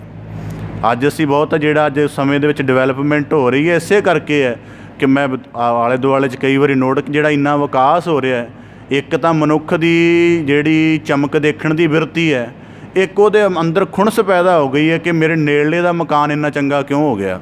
ਮੈਂ ਕਈ ਵਾਰੀ ਦੇਖਿਆ ਇਸ ਤਰ੍ਹਾਂ ਦੇ ਵੀ ਸਿਲਸਿਲੇ ਚੱਲਦੇ ਨੇ ਕਿ ਜਦੋਂ ਮਨੁੱਖ ਦੇਖੇਗਾ ਹੀ ਕੁਟੀਆ ਕਿਸੇ ਦੀ ਸਾਦਗੀ ਦੇਖੇਗਾ ਜਾਂ ਇੰਨਾ ਸੀਮਤ ਜਿਹਾ ਰੂਪ ਦੇਖੇਗਾ ਅਤੇ ਦੂਜੇ ਦੀ ਦੇਖ ਕੇ ਉਹਨੂੰ ਕਿਸੇ ਪ੍ਰਕਾਰ ਦੀ ਜਿਹੜੀ ਹੀਣਤਾ ਜਾਂ ਕਿਸੇ ਪ੍ਰਕਾਰ ਦਾ ਲੋਭ ਜਾਂ ਕਿਸੇ ਪ੍ਰਕਾਰ ਦੀ ਭਟਕਣ ਪੈਦਾ ਹੀ ਨਹੀਂ ਹੋਵੇਗੀ। ਇਸ ਕਰਕੇ ਸੰਤ ਇੰਨੀ ਸਾਦਗੀ ਵਿੱਚ ਤਾਂ ਰਹਿੰਦਾ। ਅਤੇ ਭਗਤ ਕਬੀਰ ਸਾਹਿਬ ਜੀ ਕਹਿੰਦੇ ਪੱਠ ਕੁਸੱਤੀ ਗਾਓ, ਉਹਨਾਂ ਮਨਮੁਖਾਂ ਦਾ ਜੀਵਨ ਤੋਂ ਭਟਕਿਆਂ ਦਾ ਅਗਿਆਨੀਆਂ ਦਾ ਕਹਿੰਦੇ ਪਿੰਡ ਭੱਠੀ ਵਰਗਾ ਹੈ, ਜਿੱਥੇ ਨਾ ਕੋਈ ਪਰਉਪਕਾਰ ਦਾ ਕਰਮ ਪੈਦਾ ਹੁੰਦਾ ਹੈ, ਨਾ ਗਿਆਨ ਦੀ ਚਰਚਾ ਹੁੰਦੀ ਹੈ, ਅਤੇ ਨਾ ਉੱਥੇ ਜਿਹੜੇ ਕੋਈ ਉਚੇਰੇ ਜੀਵਨ ਵੱਲ ਜਾਂਦੇ ਹਨ। ਗੁਰੂ ਨਾਨਕ ਸਾਹਿਬ ਜੀ ਨੇ ਕਹਿ ਦਿੱਤਾ ਸੀ ਨਾ ਕਿ ਵਸਦੇ ਰਹੋ ਅਤੇ ਉੱਜੜ ਜਾਓ। ਉਹਦਾ ਭਾਵ ਇਹੀ ਸੀ ਕਿ ਸੰਤ ਦਾ ਉੱਜੜਨਾ ਧਰਤੀ ਦੇ ਲਈ ਜਿਹੜਾ ਹੈ ਉਹ ਨਿਆਮਤ ਹੀ ਹੁੰਦਾ ਹੈ। ਸੰਸਾਰੀ ਦਾ ਵਸਣਾ ਵੀ, ਹੁਣ ਉਦਾਹਰਨ ਦੇ ਤੌਰ 'ਤੇ ਐਡਾ ਵੱਡਾ ਨਗਰ ਹੈ, ਜੇ ਅਸੀਂ ਬੰਦਗੀ ਦੇ ਨੁਕਤੇ ਤੋਂ ਹਰੇਕ ਘਰ ਦੀ ਵਿਚਾਰ ਕਰ ਲਈਏ ਤਾਂ ਕਿੰਨੇ ਕੁ ਘਰ ਹੋਣਗੇ ਸਿੱਖਾਂ ਦੇ ਜਿਨ੍ਹਾਂ ਘਰ ਰੋਜ਼ਾਨਾ ਜਪਜੀ ਦੀ ਧੁਨ ਗੂੰਜਦੀ ਹੋਏਗੀ। ਇਸ ਕਰਕੇ ਪੱਠ ਕੁਸੱਤੀ ਗਾਓ, ਭਾਵ ਕਿ ਜਿੱਥੇ ਅਧਿਆਤਮ ਦਾ ਜਾਂ ਜੀਵਨ ਨੂੰ ਸਹੀ ਨੁਕਤੇ ਤੋਂ ਜਿਉਣ ਦਾ ਅਰਥ ਹੀ ਨਹੀਂ ਪੈਦਾ ਹੋ ਰਿਹਾ। ਭਗਤ ਕਬੀਰ ਸਾਹਿਬ ਜੀ ਕਹਿੰਦੇ ਜਲ ਜਾਣ ਦੇ ਯੋਗ ਨੇ ਜਾਂ ਉਹ ਭੱਠ ਵਰਗਾ ਹੈ। ਅੱਗੇ ਇਸੇ ਪ੍ਰਕਾਰ ਆਖਦੇ ਹਨ, ਆਗ ਲਗਾਓ ਤੇ ਤੌਲ ਹਰ, ਜੇ ਨਾਹੀ ਹਰ ਕੋ ਨਾਉ। ਅਤੇ ਕਹਿੰਦੇ ਦੂਜੇ ਪਾਸੇ ਜੇ ਬੜੇ ਆਲੀ ਸ਼ਾਨ ਧੌਲ ਹਰ, ਭਾਵ ਕਿ ਬੜੇ ਉੱਚੇ ਮਹੱਲ ਮੰਦਰ ਹੋਣ, ਤਾਂ ਭਗਤ ਕਬੀਰ ਸਾਹਿਬ ਜੀ ਕਹਿੰਦੇ ਆਗ ਲਗਾਓ, ਉਹਨਾਂ ਨੂੰ ਵੀ ਅੱਗ ਲੱਗਣ ਦੇ ਯੋਗ ਹਨ। ਜੇ ਨਾ ਹੀ ਹਰ ਕੋ ਨਾਉ, ਜੇ ਉਹ ਹਰੀ ਦੇ ਨਾਮ ਦੇ ਸਹਿਤ ਯੋਗ ਨਹੀਂ। ਹਰ ਕੋ ਨਾਉ ਦਾ ਭਾਵ ਥੋੜ੍ਹਾ ਡੈਪਥ ਵਾਲਾ, ਥੋੜ੍ਹਾ ਸਮਝਣ ਦਾ ਯਤਨ ਕਰੀਏ। ਜਦੋਂ ਕਹਿੰਦੇ ਕੋਈ ਫਕੀਰ ਪ੍ਰਮਾਣ ਦੇ ਨਾਲ ਜ਼ਿਆਦਾ ਸਮਝ ਆ ਜਾਏਗਾ। ਇੱਕ ਫਕੀਰ ਕਿਸੇ ਬੜੇ ਵੱਡੇ ਆਲੀ ਸ਼ਾਨ ਮਹੱਲ ਦੇ ਵਿੱਚ ਚਲਾ ਗਿਆ, ਉੱਥੇ ਜਾ ਕੇ ਉਹ ਕੁਲੀਨ ਵਿਛੇ ਹੋਏ ਸਨ ਰਾਜ ਦਰਬਾਰ ਦੇ ਵਿੱਚ ਬੜੇ ਵਧੀਆ, ਉਹਨਾਂ ਉੱਪਰ ਲੰਮੇ ਪੈ ਗਿਆ, ਲੇਟੇ ਮਾਰੀ ਜਾਵੇ, ਆਪਣਾ ਆਰਾਮ ਕਰੀ ਜਾਵੇ। ਤਾਂ ਕਹਿਣ ਲੱਗਾ ਇਹ ਸਰਾਵਾਂ ਬੜੀਆਂ ਸੋਹਣੀਆਂ ਨੇ, ਬੜੀਆਂ ਵਧੀਆ ਬਣਾਈਆਂ ਕਿਸੇ ਨੇ। ਉਹਨੇ ਚਿਰ ਨੂੰ ਰਾਜਾ ਆ ਗਿਆ, ਕਹਿਣ ਲੱਗੋ ਥੋੜ੍ਹਾ ਅਦਬ ਦੇ ਵਿੱਚ ਕਹਿਣ ਲੱਗਾ ਜੀ ਤੁਸੀਂ ਇੱਥੇ ਬੈਠੇ ਹੋ ਠੀਕ ਨਹੀਂ ਲੱਗਦਾ, ਕੁਛ ਥੋੜ੍ਹਾ ਸਾਈਡ 'ਤੇ ਬੈਠੋ। ਅਤੇ ਉਹ ਮਹਾਤਮਾ ਕਹੀ ਜਾਵੇ ਸਰਾਵਾਂ ਬੜੀਆਂ ਸੋਹਣੀਆਂ ਬਣਾਈਆਂ ਨੇ। ਉਹ ਰਾਜਾ ਕਹਿਣ ਲੱਗਾ ਇਹ ਸਰਾਂ ਨਹੀਂ ਹੈ, ਇਹ ਮੇਰਾ ਮਹਿਲ ਹੈ। ਉਹ ਫਿਰ ਮਹਾਤਮਾ ਕਹਿਣ ਲੱਗਾ ਨਹੀਂ ਸਰਾਵਾਂ ਬੜੀਆਂ ਸੋਹਣੀਆਂ ਬਣਾਈਆਂ ਨੇ, ਗਲੀਚੇ ਬੜੇ ਸੋਹਣੇ ਵਿਛਾਏ ਨੇ। ਉਹ ਰਾਜਾ ਕਹੇ ਸਰਾਂ ਨਹੀਂ, ਇਹ ਮੇਰਾ ਮਹਿਲ ਹੈ। ਜਦੋਂ ਗੱਲ ਚੱਲਦੀ ਕਿ ਕਹਿੰਦਾ ਉਹ ਮਹਾਤਮਾ ਕਹਿਣ ਲੱਗਾ ਤੇਰੇ ਤੋਂ ਪਹਿਲਾਂ ਇੱਥੇ ਕੌਣ ਰਹਿੰਦਾ ਸੀ? ਕਹਿੰਦਾ ਮੇਰੇ ਪਿਤਾ ਜੀ। ਕਹਿੰਦਾ ਉਸ ਤੋਂ ਪਹਿਲਾਂ? ਕਹਿੰਦੇ ਮੇਰਾ ਦਾਦਾ ਜੀ। ਕਹਿੰਦਾ ਉਸ ਤੋਂ ਪਹਿਲਾਂ? ਕਹਿੰਦੇ ਮੇਰੇ ਨਕੜ ਦਾਦਾ ਜੀ। ਕਹਿੰਦਾ ਉਹਨੇ ਆਪਣੀ ਸਾਰੀ ਕੁੱਲ ਦਾ ਇਤਿਹਾਸ ਗਿਣਾ ਦਿੱਤਾ। ਕਹਿੰਦਾ ਪਹਿਲਾ ਮਾਲਕ ਕਿਹੜਾ ਸੀ ਇਸ ਜਗ੍ਹਾ ਦਾ? ਰਾਜੇ ਨੂੰ ਦੱਸਣਾ ਨਾ ਆਵੇ। ਕਹਿੰਦਾ ਇਸ ਕਰਕੇ ਇਹ ਸ੍ਰਿਸ਼ਟੀ ਸੀ, ਇਸ ਤਰ੍ਹਾਂ ਦੀ ਸਮਤਲ ਬਣੀ ਹੋਈ ਸੀ, ਤੈਨੂੰ ਲੋੜ ਮਹਿਸੂਸ ਹੋਈ ਤੂੰ ਆਪਣਾ ਮਕਾਨ ਉਸਾਰ ਲਿਆ, ਜ਼ਮੀਨ ਤੈਨੂੰ ਮੁਫਤ ਦੇ ਵਿੱਚ ਮਿਲੀ ਹੈ, ਤੂੰ ਖੁਦ ਨਹੀਂ ਪੈਦਾ ਕੀਤੀ, ਬਸ ਮਕਾਨ ਉਸਾਰ ਕੇ ਮਹੱਲ ਉਸਾਰ ਕੇ ਇਹਨੂੰ ਆਪਣੀ ਸਮਝਣ ਲੱਗ ਪਿਆ, ਮਾਲਕ ਤਾਂ ਤੂੰ ਵੀ ਨਹੀਂ। ਇਸ ਕਰਕੇ ਮੈਂ ਕਿਹਾ ਇਹ ਸਰਾਂ ਹੈ। ਮੇਰੀ ਗੱਲ ਤੈਨੂੰ ਸਮਝ ਦੇ ਵਿੱਚ ਆ ਜਾਣੀ ਚਾਹੀਦੀ ਹੈ। ਜਦੋਂ ਇੰਨੀ ਗੱਲ ਕਹੀ ਉਹ ਰਾਜਾ ਥੋੜ੍ਹਾ ਸਮਝ ਗਿਆ। ਤਾਂ ਇਸੇ ਪ੍ਰਕਾਰ ਭਗਤ ਕਬੀਰ ਸਾਹਿਬ ਜੀ ਕਹਿੰਦੇ ਆਗ ਲਗਾਓ ਹੁਣ, ਜੇ ਨਾ ਹੀ ਹਰ ਕੋ ਨਾਉ ਦਾ ਭਾਵ ਕੀ ਹੈ? ਅੱਜ ਅਸੀਂ ਸਾਡੇ ਕਿੰਨੇ ਜ਼ਮੀਨੀ ਝਗੜੇ ਨੇ, ਕਚਹਿਰੀ ਆਦਿਕ ਦੇ ਵਿੱਚ ਜਾਈਏ, ਅਗਰ 100 ਝਗੜਾ ਹੈ ਨਾ, ਇੱਕ ਦਿਨ ਦੇ ਵਿੱਚ 100 ਝਗੜਾ ਆਇਆ, ਯਕੀਨਨ 70 ਝਗੜੇ ਜ਼ਮੀਨ ਦੇ ਹੋਣਗੇ। ਜ਼ਮੀਨ, ਘਰ ਦੀ ਵੰਡ, ਖੇਤਾਂ ਦੀ ਵੰਡ, ਹੋਰ ਸਾਰਾ ਕੁਝ। ਕਾਰਨ ਕੀ ਹੈ ਕਿ ਹਰ ਮਨੁੱਖ ਸੰਸਾਰੀ ਆਪਣੀ ਪਕੜ ਰੱਖਦਾ ਧਰਤੀ 'ਤੇ। ਮੈਂ ਕਿਸੇ ਮਹਾਤਮਾ ਦਾ ਪਿੱਛੇ ਜੇ ਇੱਕ ਬਰਤਾਂਤ ਮੇਰੇ ਨਾਲ ਨਿੱਜੀ ਵਾਸਤਾ ਬਣਿਆ, ਉਹਨਾਂ ਨੇ ਆਪਣੇ ਜੀਵਨ ਭਰ ਦਾ ਤਾਣ ਲਗਾ ਕੇ, ਜੀਵਨ ਭਰ ਦੀ ਪੂੰਜੀ ਲਗਾ ਕੇ ਅਤੇ ਜੀਵਨ ਭਰ ਸੇਵਾ ਕਰਕੇ ਇੱਕ ਬੜੇ ਵੱਡੇ ਗੁਰਧਾਮ ਦਾ ਨਿਰਮਾਣ ਕੀਤਾ, ਔਰ ਬਹੁਤ ਕੀਮਤੀ ਚੀਜ਼ ਉਸ ਗੁਰਧਾਮ ਦੇ ਵਿੱਚ ਉਹਨਾਂ ਲਗਾਈ। ਅਤੇ ਉਹ ਕਿਸੇ ਸੰਸਾਰੀਆਂ ਦੇ ਨਾਲ ਉਹਨਾਂ ਦਾ ਝਗੜਾ ਬਣ ਗਿਆ, ਤਾਂ ਉਹ ਕਹਿਣ ਜੀ ਅਸੀਂ ਤੁਹਾਨੂੰ ਇੱਥੇ ਰਹਿਣ ਨਹੀਂ ਦੇਣਾ, ਇਹ ਤੁਹਾਡਾ ਨਹੀਂ। ਬਣਾਇਆ ਉਹਨੇ ਸਾਰਾ, ਆਪਣੇ ਜੀਵਨ ਦੀ ਪੂੰਜੀ, ਆਪਣੇ ਜੀਵਨ ਦਾ ਬਲ, ਸਾਰਾ ਜੀਵਨ ਇੱਕ ਗੁਰਧਾਮ ਦੇ, ਚੰਗੇ ਗੁਰਧਾਮ ਦੇ ਨਿਰਮਾਣ ਲਈ ਲਗਾ ਦਿੱਤਾ। ਕੁਝ ਸੰਸਾਰੀਆਂ ਦਾ ਗਰੁੱਪ ਇਕੱਠਾ ਹੋ ਗਿਆ, ਉਹਦੇ ਕੋਲ ਲੜਨ ਨਾਲ ਗਿਆ। ਉਹਨੇ ਬੜੇ ਸਹਿਜ ਦੇ ਨਾਲ ਉਹ ਜਿੰਨੀਆਂ ਸਾਰੀਆਂ ਚਾਬੀਆਂ ਸਨ, ਕਹਿਣ ਲੱਗਾ ਇਹ ਤਾਂ ਮੇਰੀ ਵਸਤ ਹੈ ਹੀ ਨਹੀਂ ਸੀ, ਇਹ ਤਾਂ ਮੈਂ ਤੁਹਾਨੂੰ ਲੱਗਦਾ ਕਿ ਮੇਰਾ ਹੈ। ਕਹਿੰਦਾ ਮੇਰਾ ਤਾਂ ਕੁਝ ਹੈ ਨਹੀਂ, ਆਹ ਤੁਸੀਂ ਚਾਬੀਆਂ ਪਕੜੋ ਅਤੇ ਆਪਣੇ ਗੁਰਧਾਮ ਦੀ ਕਾਰ ਚਲਾਓ। ਬੜੇ ਆਰਾਮ ਦੇ ਨਾਲ ਉਹਨੇ ਆਪਣਾ ਉਹ ਪਰਨਾ 'ਚ ਥੋੜ੍ਹਾ ਜਿਹਾ ਜੋ ਉਹਦਾ ਸਮਾਨ ਸੀ ਉਹ ਰੱਖਿਆ ਅਤੇ ਦੂਜੇ ਜਗ੍ਹਾ ਚਲਾ ਗਿਆ। ਕੋਈ ਫਰਕ ਨਹੀਂ ਪਿਆ ਉਹਨੂੰ ਕਿ ਇੰਨੇ ਕਰੋੜਾਂ ਦੀ ਏਡੀ ਵੱਡੀ ਗੁਰਧਾਮ ਦੀ ਬਿਲਡਿੰਗ ਖੜੀ ਕਰ ਦਿੱਤੀ ਹੈ, ਉਹਦੇ ਵਿੱਚ ਇੰਨਾ ਕੁਝ ਚੰਗਾ ਨਿਰਮਾਣ, ਇੱਕ ਛਿੰਨ ਜਿੰਨਾ ਫਰਕ ਵੀ ਨਹੀਂ ਪਿਆ ਉਸ ਮਹਾਤਮਾ ਨੂੰ। ਤਾਂ ਇਸੇ ਪ੍ਰਕਾਰ ਸੰਸਾਰੀ ਪਕੜ ਰੱਖਦਾ ਹੈ। ਪਕੜ ਰੱਖਣ ਦਾ ਮਤਲਬ ਕੀ ਹੈ ਕਿ ਇਹ ਸਮਝਦਾ ਮੇਰੀ ਹੈ ਅਤੇ ਮੇਰੀ ਹੀ ਰਹਿਣੀ ਚਾਹੀਦੀ ਹੈ। ਇਸੇ ਕਰਕੇ ਪੁੱਤਰ ਅਤੇ ਪਿਓ ਦਾ ਵੀ ਕਈ ਵਾਰੀ ਝਗੜਾ ਪੈਦਾ ਹੋ ਜਾਂਦਾ ਹੈ ਕਿ ਉਹ ਪਿਓ ਆਪਣੀ ਮੰਨੀ ਜਾ ਰਿਹਾ ਅਤੇ ਪੁੱਤਰ ਸਮਝ ਰਿਹਾ ਕਿ ਹੁਣ ਮੇਰੀ ਹੈ। ਪਰ ਜਿਹੜਾ ਸੰਤ ਹੈ ਉਹ ਧਰਤੀ ਦੇ ਕਿਸੇ ਚੀਜ਼ ਦੀ ਪਕੜ ਨਹੀਂ ਰੱਖਦਾ, ਉਹ ਅਲੇਪ ਰਹਿੰਦਾ। ਇਸੇ ਕਰਕੇ ਉਹਦੀ ਕੁਟੀਆ ਵੀ ਭਲੀ ਹੈ। ਤਾਂ ਇਸੇ ਪ੍ਰਕਾਰ ਭਗਤ ਕਬੀਰ ਸਾਹਿਬ ਜੀ ਕਹਿੰਦੇ ਆਗ ਲਗਾਓ ਤੇ ਤੌਲ ਹਰ, ਜੇ ਨਾ ਹੀ ਹਰ ਕੋ ਨਾਉ। ਭਾਵ ਕਿ ਜੇ ਜਿਸ ਧਰਤੀ 'ਤੇ ਸਾਡੇ ਮਕਾਨ ਉਸਰੇ ਨੇ, ਜੇ ਸਾਨੂੰ ਇਹ ਗੱਲ ਭੁੱਲ ਗਈ ਕਿ ਇਹ ਪਰਮੇਸ਼ਰ ਨੇ ਸਾਨੂੰ ਬੈਸਣ ਲਈ ਥਾਂ ਦਿੱਤੀ ਹੈ, ਜੇ ਇਹ ਗੱਲ ਭੁੱਲ ਗਈ, ਉਸ ਤੋਂ ਬਾਅਦ ਉਹਦਾ ਧੰਨਵਾਦ ਭੁੱਲ ਗਿਆ, ਤਾਂ ਭਗਤ ਕਬੀਰ ਸਾਹਿਬ ਜੀ ਕਹਿੰਦੇ ਅੱਗ ਲੱਗਣ ਦੇ ਯੋਗ ਹਨ। ਹੁਣ ਅਸੀਂ ਕਈ ਵਾਰੀ ਇੱਧਰ ਨਗਰ ਸੈਰ ਕਰਨ ਜਾਂਦੇ, ਕਈ ਵਾਰੀ ਦਖਵਾ ਵਿਖੇ, ਬੜੇ ਸਾਨੂੰ ਐਂ ਲੱਗਦਾ ਬੜੇ ਮਕਾਨ ਖਾਲੀ ਪਏ ਨੇ, ਕੋਈ ਨਹੀਂ ਵਾਸ ਕਰਦਾ, ਕਿਉਂਕਿ ਸ਼ਾਮ ਸਮੇਂ ਕੋਈ ਲਾਈਟ ਹੀ ਨਹੀਂ ਜਗ ਰਹੀ ਹੁੰਦੀ। ਪਿਛਲੇ 1-2 ਸਾਲ ਤੋਂ ਦੇਖ ਰਹੇ ਹਾਂ, ਕੋਈ ਦਿਨ ਵੇਲੇ ਵੀ ਕੋਈ ਚਹਿਲ ਪਹਿਲ ਨਹੀਂ ਹੁੰਦੀ, ਮਨੁੱਖ ਮਾਤਰ ਨਜ਼ਰ ਨਹੀਂ ਆਉਂਦਾ। ਬੜੇ ਮਕਾਨ ਐਸੇ ਨਜ਼ਰ ਆਉਂਦੇ ਨੇ। ਤਾਂ ਸੁਭਾਵਿਕ ਮਨ 'ਚ ਖਿਆਲ ਪੈਦਾ ਹੁੰਦਾ ਕਿੱਡਾ ਵੱਡਾ ਮਹਿਲ ਉਸਾਰਿਆ ਹੈ, ਕਿੰਨੇ ਇਹਦੇ ਅੰਦਰ ਸਾਧਨ ਵੀ ਹੋਣਗੇ, ਸਹੂਲਤਾਂ ਵੀ ਹੋਣਗੇ। ਹੈਰਾਨਗੀ ਦੀ ਗੱਲ ਹੈ, ਆਪਣੇ ਆਪ ਲਈ ਹੀ ਬਣਾਇਆ, ਦੂਜੇ ਲਈ ਨਹੀਂ। ਇਸ ਕਰਕੇ ਪਰ ਕੀ ਹੈ ਕਿ ਧਰਤੀ ਦੀ ਜਿਹੜੀ ਮਾਲਕ ਦੀ ਇਹ ਬੈਸਣ ਲਈ ਸ੍ਰਿਸ਼ਟੀ ਬਣੀ ਹੈ, ਉਹਨੂੰ ਆਪਣੇ ਨਿੱਜ ਕਰਕੇ ਜ਼ਿਆਦਾ ਕਵਰ ਕਰ ਲਿਆ, ਤਾਂ ਕਿ ਕੋਈ ਜੇ ਆਮ ਸਰਲ ਭਾਵ ਦੇ ਵਿੱਚ ਵੀ ਰਹਿਣਾ ਚਾਹਵੇ ਉਹ ਨਾ ਰਹਿ ਸਕੇ। ਅਤੇ ਸਾਡੀ ਇੱਕ ਫਿਤਰਤ ਹੈ। ਮੈਂ ਪਿਛਲੇ ਸਮੇਂ ਦੇ ਵਿੱਚ ਇੱਕ ਐਸਾ ਵਰਤਾਰਾ ਦੇਖਿਆ ਕਿ ਮੈਂ ਸ਼ਹਿਰੀ ਵਰਗ ਨੂੰ ਬੜਾ ਸਿਆਣਾ ਮੰਨਦਾ ਸਾਂ। ਇਸ ਤਰ੍ਹਾਂ ਦਾ ਇੱਕ ਵਰਤਾਰਾ ਦੇਖਿਆ ਕਿ ਕਿਸੇ ਕਲੋਨੀ ਆਦਿਕ ਵਿੱਚ ਇਸ ਤਰ੍ਹਾਂ ਦੀ ਹਰਕਤ ਹੋ ਗਈ, ਤਾਂ ਉਹ ਆਮ ਇੱਕ ਸਧਾਰਨ ਇਨਸਾਨ ਦੀ ਹੋਂਦ ਨੂੰ ਇੱਥੋਂ ਤੱਕ ਨਹੀਂ ਸੀ ਪ੍ਰਵਾਨ ਕਰ ਰਹੇ ਕਿ ਤੂੰ ਸਾਡੀ ਕਲੋਨੀ ਦੇ ਅੰਦਰ ਦਾਖਲ ਕਿਵੇਂ ਹੋ ਗਿਆ। ਇਤਨੇ ਉੱਚੇ ਪੱਧਰ ਦਾ ਅਹੰਕਾਰ। ਤਾਂ ਭਗਤ ਕਬੀਰ ਸਾਹਿਬ ਜੀ ਕਹਿੰਦੇ ਆਗ ਲਗਾਓ ਤੇ ਧੌਲ ਹਰ, ਜੇ ਨਾ ਹੀ ਹਰ ਕੋ ਨਾਉ। ਜਿੱਥੇ ਜੀਵਨ ਦੀ ਪਰਮ ਸੂਝ ਨਹੀਂ ਰਹਿਣੀ, ਅਧਿਆਤਮਿਕ ਜੀਵਨ ਦਾ ਕੋਈ ਪਸਾਰ ਨਹੀਂ ਰਹਿਣਾ, ਧਰਮ ਦਾ ਅਭਿਆਸ ਨਹੀਂ ਕੋਈ ਬਚਿਆ ਰਹਿਣਾ, ਤਾਂ ਭਗਤ ਕਬੀਰ ਸਾਹਿਬ ਜੀ ਕਹਿੰਦੇ ਇਹਨਾਂ ਸਾਰੇ ਮੰਦਰਾਂ ਨੂੰ ਅੱਗ ਲੱਗਣ ਦੇ ਯੋਗ ਹਨ। ਭਾਵ ਕਿ ਇਸ ਸ਼ਲੋਕ ਦੇ ਵਿੱਚ ਭਗਤ ਕਬੀਰ ਸਾਹਿਬ ਜੀ ਨੇ ਕਿਹਾ ਕਿ ਜੇ ਅਗਰ ਸੁੰਦਰ ਮੰਦਰ ਬਣਾ ਲਏ ਨੇ, ਹੁਣ ਉਦਾਹਰਨ ਦੇ ਤੌਰ 'ਤੇ ਕੋਈ ਵੀ ਬੰਦਾ ਆਪਣਾ ਘਰ ਮਕਾਨ ਬਣਾਉਂਦਾ 2-2.5 ਸਾਲ ਦਾ ਸਮਾਂ, ਅਤੇ ਜੀਵਨ ਦੀ ਲਗਭਗ 80% ਪੂੰਜੀ ਲੱਗ ਜਾਂਦੀ ਹੈ। ਜੇ 80% ਪੂੰਜੀ ਲਾ ਕੇ ਜੀਵਨ ਦਾ ਇੰਨਾ ਸਮਾਂ ਲਗਾ ਕੇ ਮਕਾਨ ਦਾ ਨਿਰਮਾਣ ਕਰ ਲਿਆ ਹੈ, ਤਾਂ ਹੁਣ ਥੋੜ੍ਹਾ ਜਿਹਾ ਆਪਣਾ ਜੀਵਨ ਵੀ ਉਹਦੇ ਵਿੱਚ ਜਿਹੜਾ ਵਸਣ ਵਾਲਾ ਉਹਨੂੰ ਵੀ ਉੱਚਾ ਕਰ ਲਿਆ ਜਾਵੇ, ਥੋੜ੍ਹਾ ਉਹਨੂੰ ਵੀ ਅਧਿਆਤਮਿਕ ਜਾਂ ਰੱਬੀ ਰਹਿਮਤ ਵਾਲਾ ਬਣਾ ਲਿਆ ਜਾਵੇ।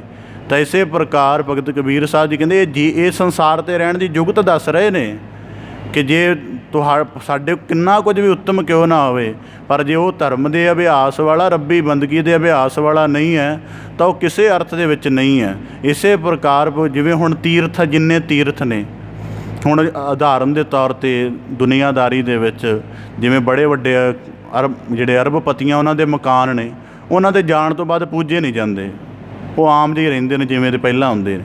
ਇੱਕ ਸੰਤ ਹੈ ਜਿਹਨੇ ਕਿਸੇ ਜਗ੍ਹਾ ਤਪੱਸਿਆ ਕੀਤੀ ਹੁੰਦੀ ਹੈ, ਜਦੋਂ ਉਹਨੇ ਆਪਣੇ ਜੀਵਨ 'ਚ ਤਪੱਸਿਆ ਛੱਪਰੀ ਵਿੱਚ ਕੀਤੀ ਹੁੰਦੀ ਹੈ, ਕੁੱਲੀ ਕੁਟੀਆ ਦੇ ਵਿੱਚ ਕੀਤੀ ਹੁੰਦੀ ਹੈ, ਜਦੋਂ ਸੰਸਾਰ ਤੋਂ ਰੁਖਸਤ ਹੁੰਦਾ ਉਹਦੀ ਕੁਟੀਆ ਪੂਜਣ ਯੋਗ ਹੋ ਜਾਂਦੀ ਹੈ। ਕਿਉਂ?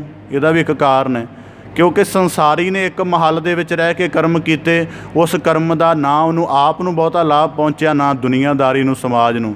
ਪਰ ਸੰਤ ਨੇ ਅਗਰ ਕੁਟੀਆ ਵਿੱਚ ਵੀ ਕੋਈ ਕਰਮ ਕੀਤਾ ਤਾਂ ਉਹਦਾ ਸਾਰੀ ਕਾਇਨਾਤ ਨੂੰ ਲਾਭ ਪਹੁੰਚਿਆ। ਤਾਂ ਇਸੇ ਪ੍ਰਕਾਰ ਭਗਤ ਕਬੀਰ ਸਾਹਿਬ ਜੀ ਕਹਿੰਦੇ ਆਗ ਲਗਾਓ ਤੇ ਤੌਲ ਹਰ, ਜੇ ਨਾ ਹੀ ਹਰ ਕੋ ਨਾਉ। ਜੇ ਉੱਚੇ ਮੰਦਰ ਮਹਿਲ, ਇਸੇ ਕਰਕੇ ਗੁਰਬਾਣੀ 'ਚ ਵਾਕ ਹੁੰਦਾ ਨਾ, ਉੱਚੇ ਮੰਦਰ ਸੁੰਦਰ ਨਾਰੀ, ਰਾਮ ਨਾਮ ਬਿਨ ਬਾਜੀ ਹਾਰੀ। ਤਾਂ ਭਗਤ ਕਬੀਰ ਸਾਹਿਬ ਜੀ ਕਹਿੰਦੇ ਇਸੇ ਪ੍ਰਕਾਰ ਆਗ ਲਗਾਓ ਤੇ ਧੌਲ ਹਰ, ਜੇ ਨਾ ਹੀ ਹਰ ਕੋ ਨਾਉ। ਕਬੀਰ ਸੰਤ ਮੂਏ ਕਿਆ ਰੋਈਐ, ਜੋ ਆਪਣੇ ਗ੍ਰਹਿ ਜਾਏ। ਹੁਣ ਅੱਗੇ ਸੰਤ ਦੇ ਜੀਵਨ ਦੀ ਜੁਗਤ ਦੱਸਦੇ ਹਨ ਕਿ ਜਦੋਂ ਸੰਤ ਸੰਸਾਰ ਤੋਂ ਵਿਦਾ ਹੁੰਦਾ ਹੈ, ਅਸੀਂ ਜਿਵੇਂ ਨਾ ਕਈ ਵਾਰੀ ਕਈ ਇਨਸਾਨਾਂ ਨੂੰ ਨਾ ਸ਼ਬਦ ਦਾ ਗਿਆਨ ਵੈਸੇ ਬਹੁਤ ਸਾਰਿਆਂ ਨੂੰ ਹੀ ਘੱਟ ਹੁੰਦਾ, ਕਿਸੇ ਨੂੰ ਤਾਂ ਕੀ ਕਹਿਣਗੇ ਜੀ ਪੁਰਾਣੀ ਚੜ੍ਹਾਈ ਕਰ ਜੇ, ਜਾਂ ਤਾਂ ਸ਼ਬਦ ਵਰਤਣਗੇ ਪੂਰਾ ਹੋ ਗਿਆ, ਜਾਂ ਕਹਿਣਗੇ ਅਲਵਿਦਾ ਆਖ ਗਿਆ। ਕੋਈ ਬੰਦਾ ਦੁਨੀਆ ਦਾ ਐਸਾ ਜਿਹੜਾ ਸੰਸਾਰ ਤੋਂ ਚੜ੍ਹਾਈ ਕਰਦਿਆਂ ਜਾਣ ਲੱਗਿਆ ਕਹਿ ਕੇ ਗਿਆ ਹੋਵੇ ਮੈਂ ਚੱਲਿਆ, ਬੜੇ ਆਰਾਮ ਨਾਲ ਚੱਲਿਆ, ਮੈਨੂੰ ਤਾਂ ਅਜੇ ਤੱਕ ਕੋਈ ਨਜ਼ਰ ਆਇਆ ਨਹੀਂ। ਮਤਲਬ ਲਫ਼ਜ਼ ਉਹ ਤਾਂ ਧੱਕੇ ਨਾਲ ਜਾ ਰਿਹਾ, ਉਹਦਾ ਸੰਸਾਰ ਛੱਡਣ ਨੂੰ ਜੀ ਥੋੜ੍ਹਾ ਕਰਦਾ ਹੈ।